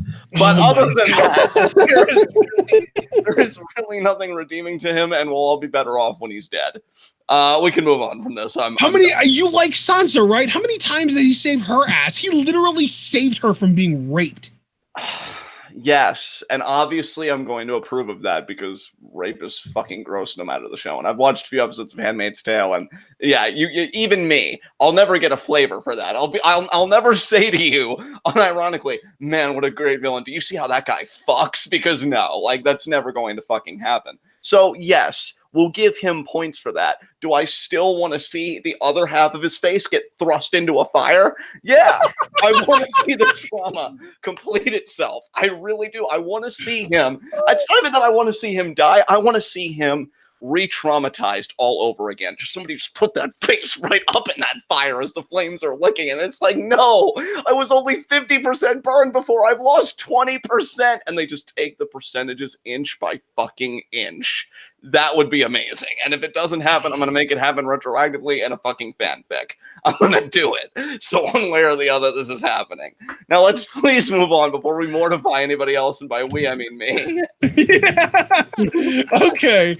But still, like, one of the best lines of the episode was, I'm not spending my final hours with you two miserable old shits, too. Like, props, Arya. We love you. Oh, absolutely. I stand Arya forever. Fuck yeah. Well, and speaking of Arya, she's actually a major part of the next season, or of the next scene, actually, because we're back with her practicing her bow work, and Gendry shows up with her weapon.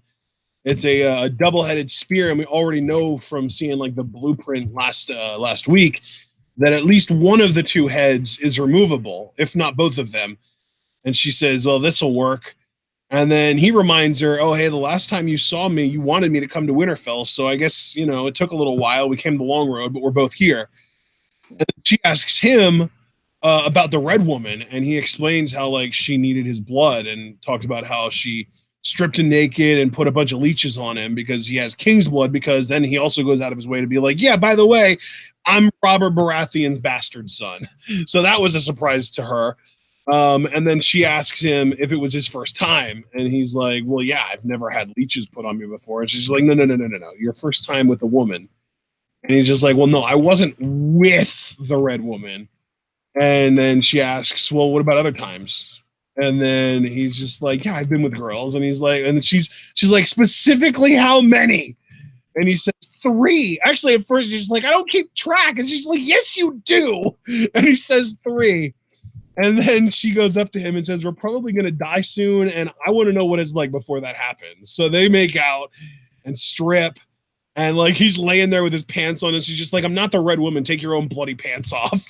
And then she crawls on top of him, and away we go. Yeah, Arya got that work. Gendria is real.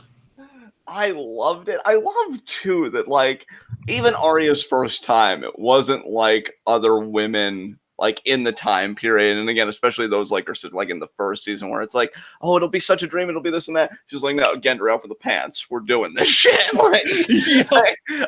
I ain't going into battle without, experiencing that dick. So let's do it. And I'm going to be real with you, dude. Because this episode leaked early, I saw some people talking about it, and I saw people acting like Arya raped him, and it was like, I was like really paying attention to make sure that he was receptive of this, and he totally was. Oh yeah, he totally was. He was totally into it. Yeah, this was active consent. He was more than thrilled at the chance to show her his needle. Yeah,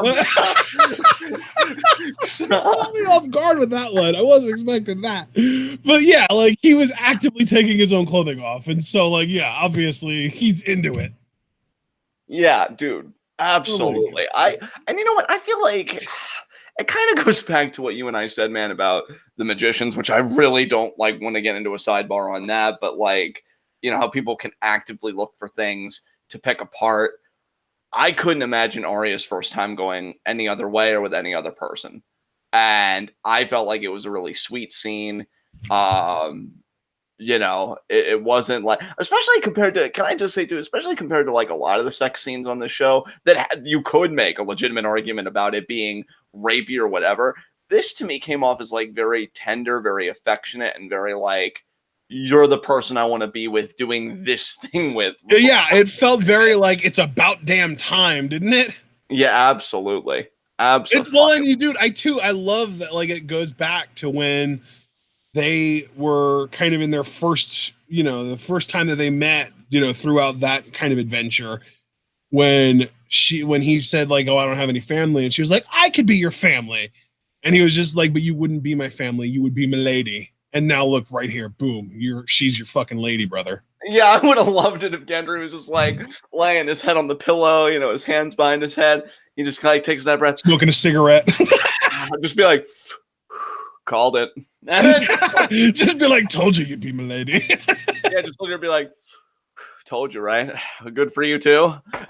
Just like, I'm gonna kill a fucking White Walker, and then I'm gonna come back, and you better be ready for round 2. And they'd be like, oh my god, best after that I could think about. But no, in all seriousness, really fucking sweet scene. I loved it. I got giddy for it. Like, again, I love Arya. I've loved her from the first season. That's why I latched on to her and Tyrion very early on, and like they've just been so consistent for me as far as that love.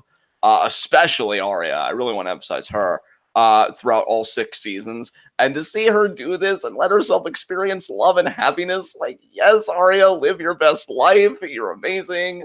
So see, again, my fandom working on spectrums here. Utterly hate the Hound, but Arya, I stand forever. Even more than Stannis. And that is impressive. So, yeah, good for Arya here. I mean, I might question your taste a lot, but at least you've got that priority. Yeah. So what came after this, man? After the old Stark Baratheon love scene that we've all been waiting for since episode 1, we did kind of go back to the fireplace with and Tyrion brings up how interesting it is that almost everyone there has fought the Starks at one time or another, and then here they are in their castle ready to defend it together. And then Brienne says, "Well, at least we'll die with honor." And then Tyrion's like, "I think we might live." And Davos just chuckles like this. I love that. I love Davos, man. He's the best.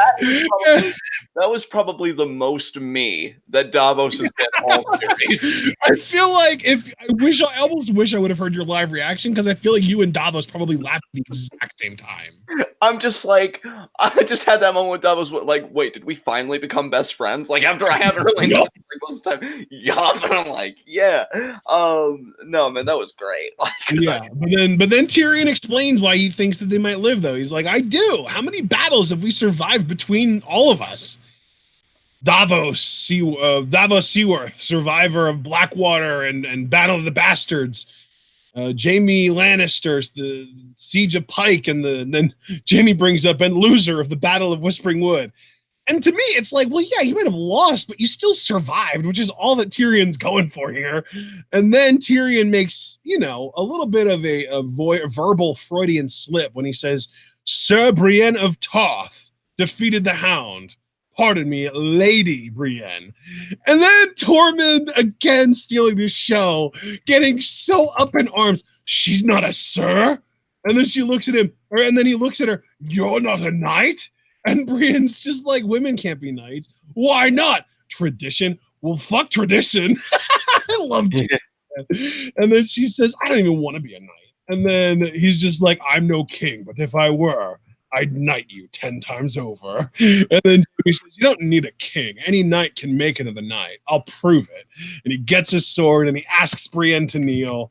And he knights the shit out of her, John. He does it. She's a knight, man. It's so beautiful that he's the one to do it. Again, I couldn't imagine anybody else doing it. I don't know. Their relationship is really something wonderful, man. And I love Tormund, but this is the OTP right here. Oh my God, yeah. Just the way that it all started and how it's evolved. Like, these guys are great. I love this scene. Again, like, for as much as I can rightfully joke about the Hound and everything, there were a lot of very touching moments here and a lot of relationships that I am genuinely rooting for. Arya and Gendry, the Hound in a fireplace, Jaime and Brienne, a lot of pairings that I'm rooting for. So I just hope that they can all make it out. Well, however we define okay in this context. Okay, we get the point. You want the Hound to die. I wasn't even saying the Hound to die specifically, although yes, I do. I'm just saying, like, we don't know what after's going to look like. So okay, I think becomes a very relative term. Like, yeah, that's true. So yeah, that's it. Brienne is officially a knight. Tormund starts a slow clap, and then we get Tyrion saying, Sir Brienne of Tarth, Knight of the Seven Kingdoms. So that was really cool. Great moment there. And then we kind of see Samwell making his way down the steps and overhearing an argument between Lyanna and Jorah, a couple of Mormonts, a couple of bears. And she's saying she wants to fight and defend her people. Jorah wants to protect her since she's the future of the Mormont name and the Mormont house. And then she says that she pledged to fight and she will fight. And then Sam was just like, oh, hey, sorry, I don't want to interrupt anything. And she's like, that's all good. The argument was over. I'm leaving anyway. And then, of course, she wishes Jorah good fortune. But then, yeah, I love her. She's so wonderful. But then Sam ends up giving Jorah Heartsbane, which is the Tarly house of Valyrian Steelsword, because Jorah's father, Jeor, taught Sam how to be a man and how to do right. He thinks this is right. So really cool kind of touching moment here between Jorah Mormont and Samwell Tarly. Anything you want to say about this, John? No, man. I'm actually good for this one, so we can keep moving on. Yep. All right. So then after this, we get back to the fireplace scene, and Tyrion's like, how about a song? And he turns to Davos, and Davos is just like, you'll wish you'd never been born. I love Davos. And then, we actually do get a song from Pod. And I have the lyrics written down, and I actually kind of made note of what was being shown visually during kind of each part of this song. So the first part is and I love this because, like, I've been saying Tyrion is going to be king for so long. And, like, do you realize, dude, the last line in the first Jon Snow chapter in the first book was that in that moment, Tyrion Lannister stood as tall as a king. Ah, wow. And the first line of this song was, high in the halls of the kings who are gone. And Tyrion looked at Pod right before he said kings. Oh, wow. Yeah. So then we get to the next line was Jenny would dance with her ghost, the ones she had lost and the ones she had found. The ones who had gone for so very long. Oh, I skipped a line there. Sorry. And the ones who had loved her for the most, the ones who'd been gone for so very long. She couldn't remember their names. They spun her around on the damp old stones, spun away all her sorrow and pain, and she never wanted to leave, and then just never wanted to leave a bunch of times. So I didn't really find any other interesting correlations between what was being sung and what we were seeing, other than just the Tyrion thing, where he looked like high in the halls of the, and then Tyrion looks at him, kings who are gone. It's like, okay, like this has got to be another hint, right? Tyrion is totally going to end up being the ruler of the Seven Kingdoms by the end of this. I'm calling it, and I've been calling it for a while now. So yeah, you've really been shooting your shot, brother. To your credit, yeah. Ever since I first heard that was the last line of the first chapter of the first book from Jon, I've been like, yep, that's it. Hands in the air, like that's what's happening. Yeah, absolutely, man. We'll see. I really actually am rooting for you to be right on this one because it would be so cool for you to be like, this was the horse that I backed and it actually won the fucking race. So yeah, we'll see, man. We'll see. Hell of a better horse than whoever would decide to back the Stannis horse. I mean, come on now. I mean, those people were clearly far more intelligent than the rest of the fandom. It's just a shame that George R. R. Martin didn't share in that intellect, but I digress.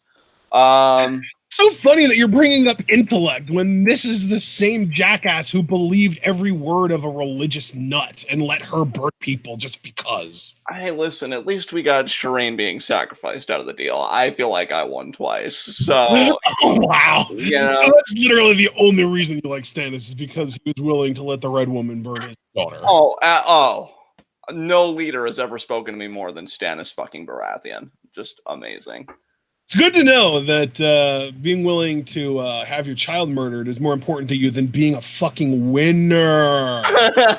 Wow. Mind your fucking tone. All right. Can I also just say, though, like, I do kind of feel like Brienne, like, I don't know. I feel like Brienne killing Stannis was, like, weird because you would think she would have been more behind him. Like, you would have thought that she would have been like a stand for Stannis almost, because like for the longest time she was behind Renly, who was not the proper heir to the, and like I guess it's kind of just funny how everything kind of came about, because Ned wanted Stannis to take the Iron Throne because he was the rightful heir, and Ned's all about doing everything by the books. So like immediately we've got a Stark backing Stannis, and then like obviously Brienne ended up behind Renly, and the demon child that was birthed by Melisandre from Stannis' seed that had his face ended up killing Renly. So that immediately, like, she didn't like Stannis from that point. But then also, like, if you think about it, what was Stannis trying to do when Brienne killed him? I forget. Wasn't he just kind of like laying against a tree, kind of bleeding? Yeah, I mean, he was just laying against a tree, but why was he there? Like, what caused him to be in that situation? I honestly forget. He and his men were trying to take back Winter Starks. Ah. Oh, wow. Yeah, like they had just come from the Night's Watch. They were trying to take back Winterfell from the Boltons, and they lost the battle, and then Brienne was just like, you know what? Fuck you. And like she killed him. And I get why she killed him, because it was revenge for Renly, but still, like, Renly never had the actual claim to the throne. It was Stannis who was the older brother. And then, like, at the same time, we're talking about this dude that was just trying to help the family that you've dedicated your life to protecting and trying to keep safe, and you kill him. That's like, it's so mind bending to me. Yeah, dude, when you put it like that, fuck yeah, it is. Holy shit. All right. Anyway, let's move on past the song into the last scene. Daenerys showing up in the crypts to see Jon. Oh boy. Staring at Lyanna's tomb. And she's like, "Oh, who's that?" And he says, "That's Lyanna Stark." And Daenerys talks about how, you know, her brother Rhaegal raped her, but she had never heard anything about Rhaegal that suggested that he was anything other than a good man. And then Jon was just like, "Oh, but he didn't. He loved her. They were married in secret. After Rhaegar fell on the Trident, Lyanna had a son who Robert would have murdered. Robert would have murdered the baby if anyone ever found out, if he ever found out. And Lyanna knew that. So her last request, the last thing that she did as she bled to death on her birthing bed, was give the boy to her brother, Ned Stark, to raise as his bastard." And there was this moment of tension. And then he said, "My name, my real name is Aegon Targaryen." And Daenerys immediately turns on the skeptic goggles. And she's just like, "That can't be true. Who told you?" And he was just like, "Branded." And Samwell confirmed it in a Septon's diary.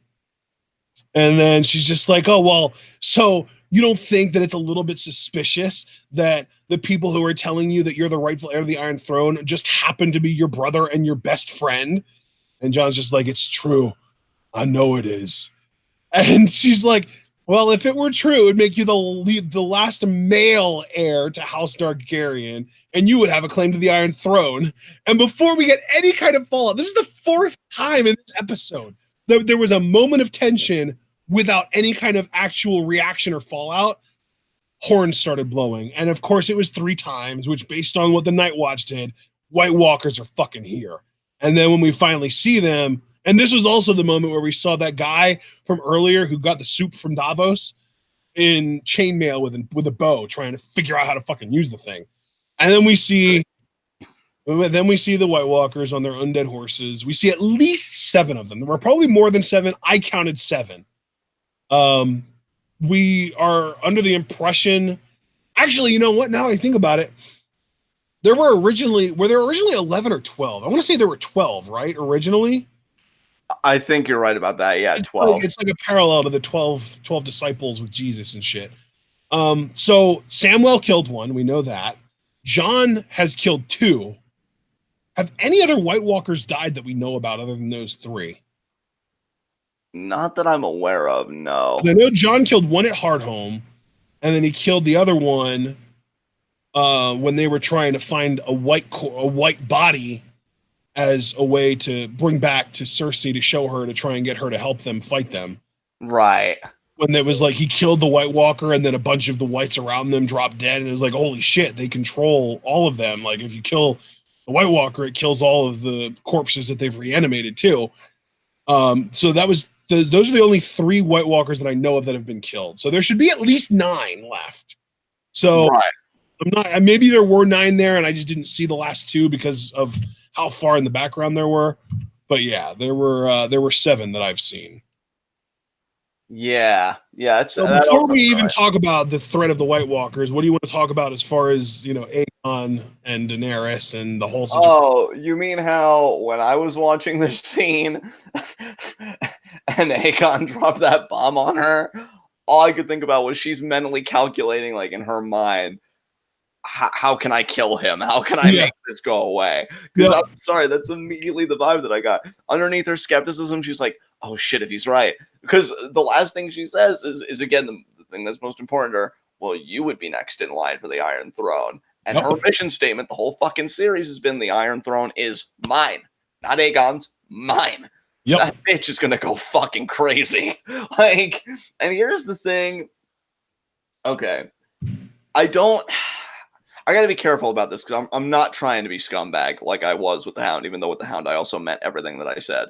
With this, I'm not trying to heal it up. I don't blame Jon, but I feel like your timing could not have been worse at the same time.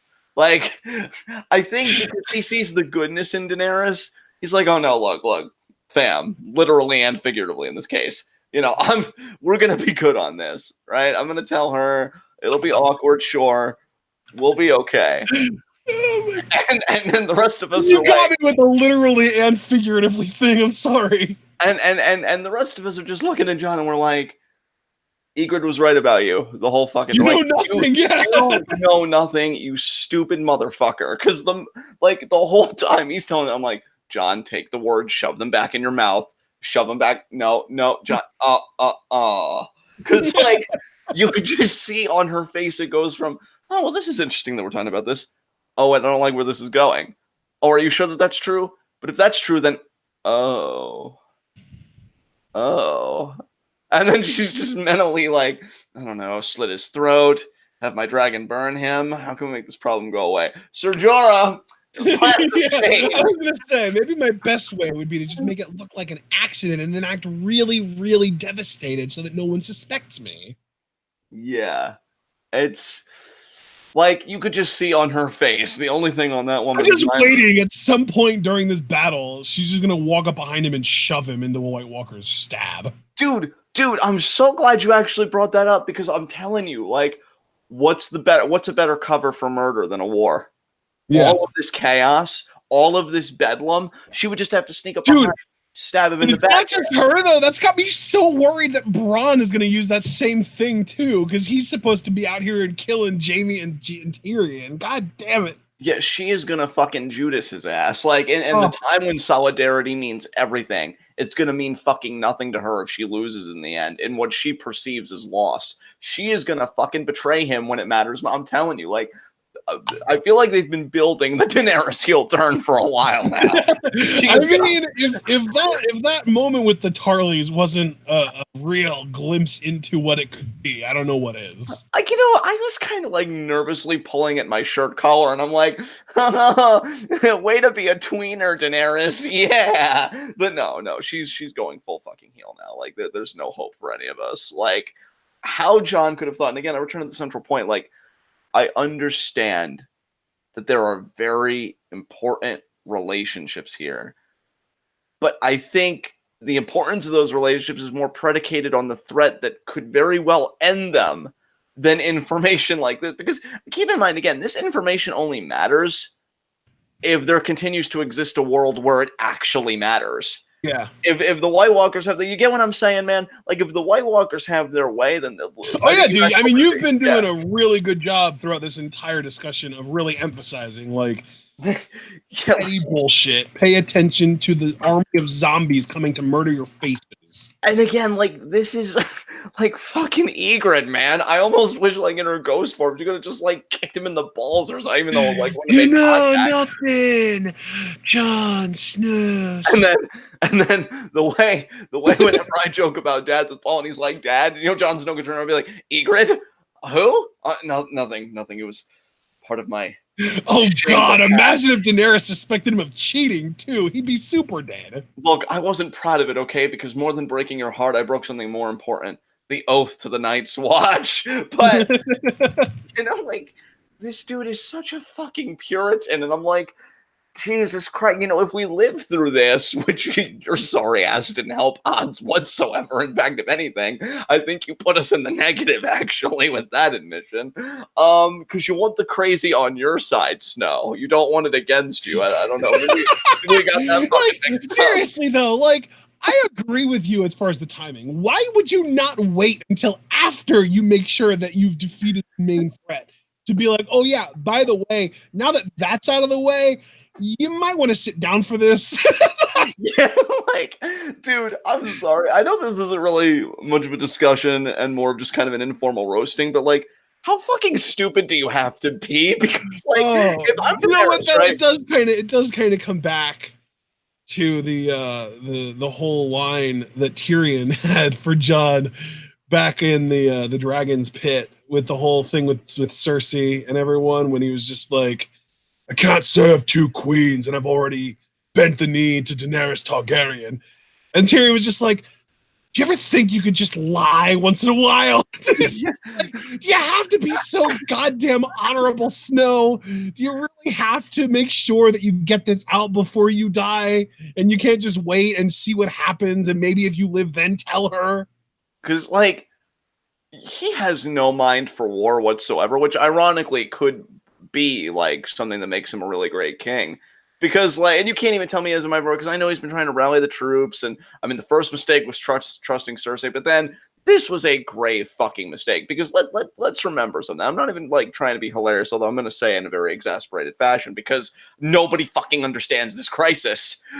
She has the dragons, right? She has the You know dragons. who understands it is fucking Gendry and Arya. They get it, man. They know. They have spent the entire buildup working on weapons. She came up with the design. He's been doing all the forging. And then they know that is possibly their last moment on the earth. So what do? They fuck. That's how you for war right there. Arya confirming that guy fucks is the most useful thing that anybody's done this entire fucking time. But you know, I got she has the dragons, right? And they've been building her up again from the word go, like getting the armor. Like we've even seen. I feel like we've now obviously at the end of the day, you could say we followed everybody quote unquote equally, but like we've seen her put it all together, right? The ships, the army, like everything. So you know, like she is fucking ready for this. Like people would even say Khaleesi is coming to Westeros, you know, with all the tunes, because like she's got the dragons. And like if you're her and this is your fucking story, like I've done it. I've assembled the manpower, the ships, the dragons. It's all mine. I've just got to deal with this White Walker threat, and then everyone will see the glory of Khaleesi. And then fucking Aegon. Yeah, we need to talk. And then you make her aware that the Night King isn't her only competition. She's fighting a war on two fronts. Now you've divided her, which even if she wasn't fucking batshit crazy, that's poor conduct on the battlefield. You don't want anybody. And I was even going to say, I wonder if the two of them are going to end up riding the dragons in this battle, because like she doesn't really offer anything as a foot soldier. Like she's not going to be out there with a fucking dragon glass knife killing White Walkers. Her use is her dragons, but I can't imagine she would just stay down in the crypts while her dragons fight the battle for her. She's probably going to want to ride one. And if she's riding one, I can't imagine the other one, knowing that Jon has bonded to it, would just go without a rider, even though he would probably still be more useful on the ground as a fighter, given that he's the only person other than Samwell who's going to be in the crypts who's killed a White Walker. And oh, by the way, he's done it twice. So like Jon really should be on the ground helping to fight these things, but I get the feeling he's going to end up riding Rhaegal. Yeah, which again, like, because I'm just trying to think how Daenerys would think. I feel like there are so many ways she could kill this motherfucker. Like either she's going to be like, she's going to, and I've genuinely thought about this. Either she's going to do it herself via her dragon or some other means. She's going to, I've even thought she may employ Ser Jorah to do it, because we know how fucking loyal he is to her. Like that was established very early. You know what though? I bet you that if she ever did try and kind of sick Jorah on Jon, he wouldn't just go straight up to Jon and put a knife in his throat. I feel like he would like talk to Jon, get information, probably even find out that Jon doesn't have any interest in ruling the Seven Kingdoms, and back off and inform her. And then she'd get pissy with him again and tell him to fuck off like she did back in, Meereen. Actually, Ashton, I'm very glad you brought that up, because like while I'm, kind of joking and talking like very abstractly about what she's going to do with this information, what she actually does with that information is very important, not just because of the fate of Jon Snow itself, but like, I don't know, like, because you make a great point. If she would just accept this and be like, okay, well, I mean, clearly we can't bang anymore, but we could work this out. He may still be cool with her. Like he has seemed very loyal to her and her campaign the entire time. Yeah. If she is reactive to this information, that could actually, because the fate has been like a huge theme on this show. We've seen Bridge 4's videos and like prophecies and all that stuff. She could be working for Fate's aims if like she's reactive and she tries to kill him, because that could say to him, even if he doesn't necessarily want to be king, it's less, oh, I have to be king or I should be king, and it's more, she can't be king if she reacted to me this way, and I was extremely loyal to her. and I told her the truth about something, and she reacted to the truth this violently, how else is she going to react to truths that she may not want to hear while she's ruling? Because, like, that's part of ruling. You're going to hear things you don't want to hear. Are you going to burn it down every time? Are you just going to murder the problem every time? And I think when she makes that revelation to Jon through her actions, that may make him kind of uptake the responsibility, take the reins, and become, the ruler of the Iron Throne. So Daenerys, really the best policy is the policy of non-action. I feel like if she takes action, that'll be her own undoing more than anything else. And I think it's that exact point that you just made. Like, I don't think Jon has any interest in being king. He didn't seem to, like, get all giddy about the information when Sam imparted it to him.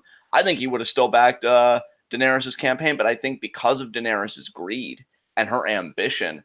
Well, and I also think that there is an element of, like, him seeing that greed and ambition and maybe wanting to, like, prevent that from being the ruler of all of Westeros. You know what I mean? Because, like, last week when Samwell was like, you were willing to give up your crown to protect your people, would she do the same?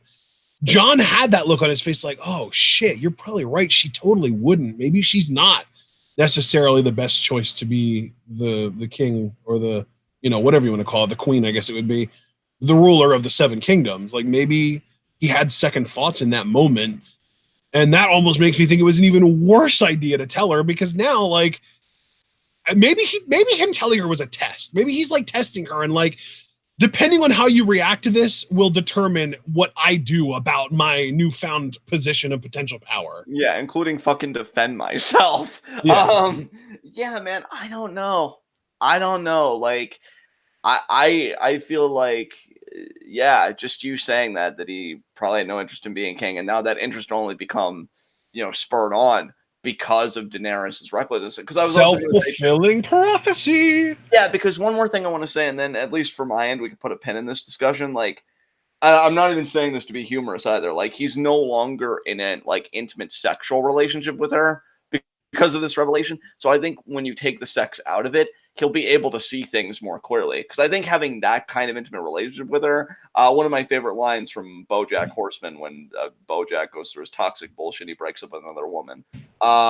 She said, he was like, oh, you didn't notice all the red flags? And she's like, oh, well, when you wear rose-colored glasses, all the flags look like red flags.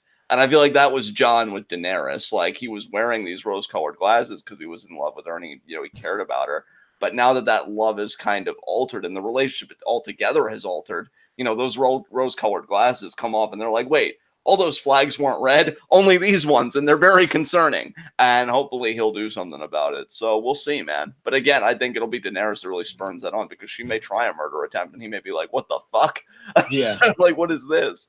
But yeah, man, just to kind of jump ahead, because I know you did. And yeah, Abel makes a great point that, like, we haven't seen them be intimate with each other since the revelation, but we've also got to take into account, like, we haven't seen anything since the revelation. That was literally the last thing that happened before the White Walker reveal. So there's still a good chance that they'll end up being intimate with each other, because let's not forget, that's like Targaryen tradition.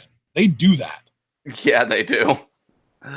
Like, before I discovered Game of Thrones, and specifically the Targaryens, I never knew that there was a proper way to address people who did incest. And it was like, like, oh, well, his sister wife, or you know what I mean? Like, or like in Jon's case, his aunt wife. Like, it's like, wow, that's actually a thing that used to be a thing. I didn't even know that was a thing, Jon. Yeah, but, like, Daenerys isn't going to want to be second place. Like, they might but she might use that to not be. That's the thing. She might use, whatever power she has over Jon sexually to get him to back off his claim.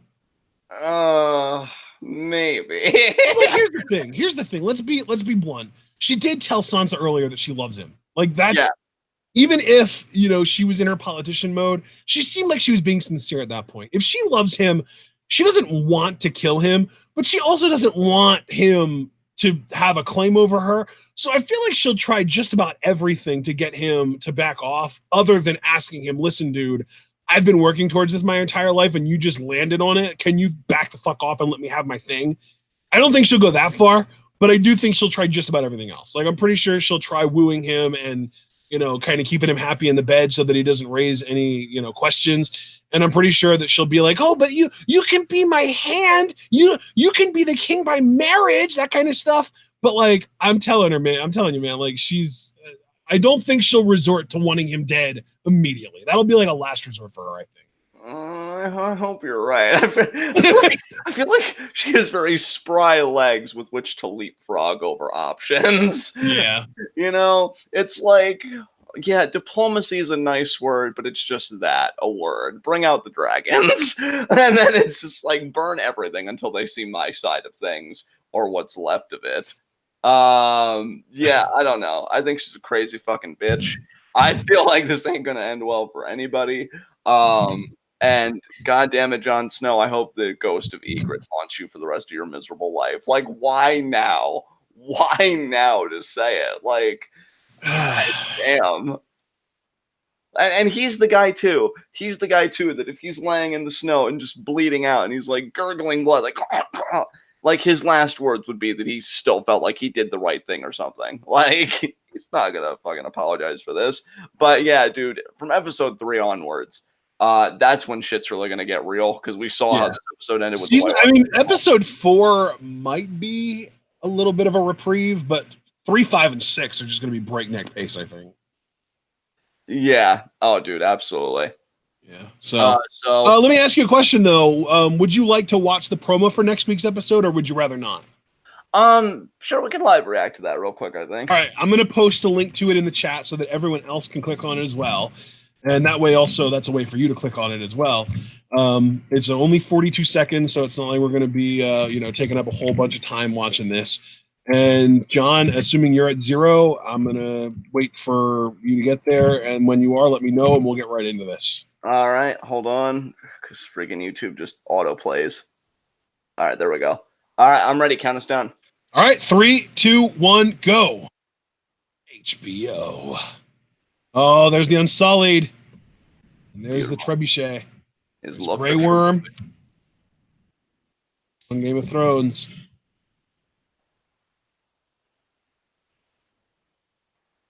Night King is coming. The Night King is coming. Shit. Is he really, though, John? Is he really? What did she say? The dead are already here.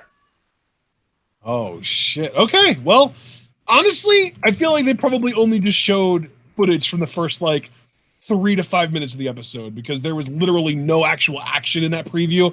And I'm like, they've literally said, this is the biggest battle in the history of the show. And for a show that's already featured the battle at Blackwater Bay and the Battle of the Bastards, that holds weight.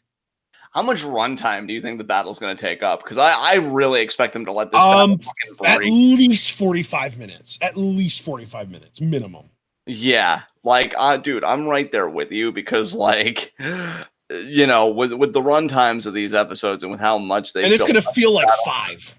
Yeah, with how much they've built up this battle, dude, they've got to let that shit breathe. Yeah. So I'm really expecting it to go long. But I'm going to be keeping track of who gets all the kills on White Walkers. Because, killing whites, they're kind of like the putties from Power Rangers. They're really easy to take out. They're kind of designed to be the pawns in chess. And maybe they'll, overwhelm some people with pure numbers. They almost got Tormund in Season 7, but they didn't. Because fuck them, Tormund's better than your faces. But the White Walkers are going to be the White Walkers are like the rest of the chess pieces, and then the Night King is the king. So, the people who kill the White Walkers are going to be the ones that I'm really paying attention to. I'm really curious to see who ends up getting that glory of being able to say I killed a White Walker, and also will those people who get the glory of saying they killed White Walkers survive to be able to actually say that then? Yeah. Yeah, oh man, dude, that battle next week's going to be fucking crazy. I'm excited for it. I think it should be great, and I think it'll leave a lot for us to discuss next week when we meet back up here. So, in that said, I've got nothing else to say about this episode. I thought it was really a strong outing. This actually could go down as one of the best seasons, which I would hope so, because it's the last one. Love the emphasis on relationships. Love that some characters were actually visualizing a life post White Walkers. While everyone else is just yeah, we're totally dying. Yeah, really shows the contrast in some mindsets here. So yeah, on the whole, a great episode, and I've got nothing else to say. So thank you guys for coming out. Please like the video if you haven't already, and we'll see you again as far as just general content for those of you that show up for our Game of Thrones stuff. We'll see you again Sunday at 11. And if you show up for wrestling stuff, then I'm guessing they'll see us Tuesday for SmackDown Live reactions. So. Yep, we'll see you guys then. Yeah, Tuesday is SmackDown live reactions, and then Wednesday we'll be live reacting to NXT, and then Thursday is huge. Thursday is a triple header. We're going live at 3 to live react to Over the Top. I forget what the name of the show was, but it's an Over the Top wrestling show. Then we're going live again at like 6, I think, for Q&A. And then we're going to go live as soon as we're done with Q&A to live react to the first round of the NFL draft. So Thursday is huge. And, we've still got SmackDown on Tuesday and NXT on Wednesday. And then, of course, next Sunday will be episode 3, the Battle of Winterfell, the Battle for the Dawn. It's happening, people. We hope that you all enjoyed this discussion, and we would appreciate a like. Any way that you would like to follow us can be found in the description of our other videos. I didn't really bother putting anything in this video, but we hope that you enjoyed, and we will see you all either on Tuesday or next week. But regardless, whenever we see you, we hope that you remember to stay tuned.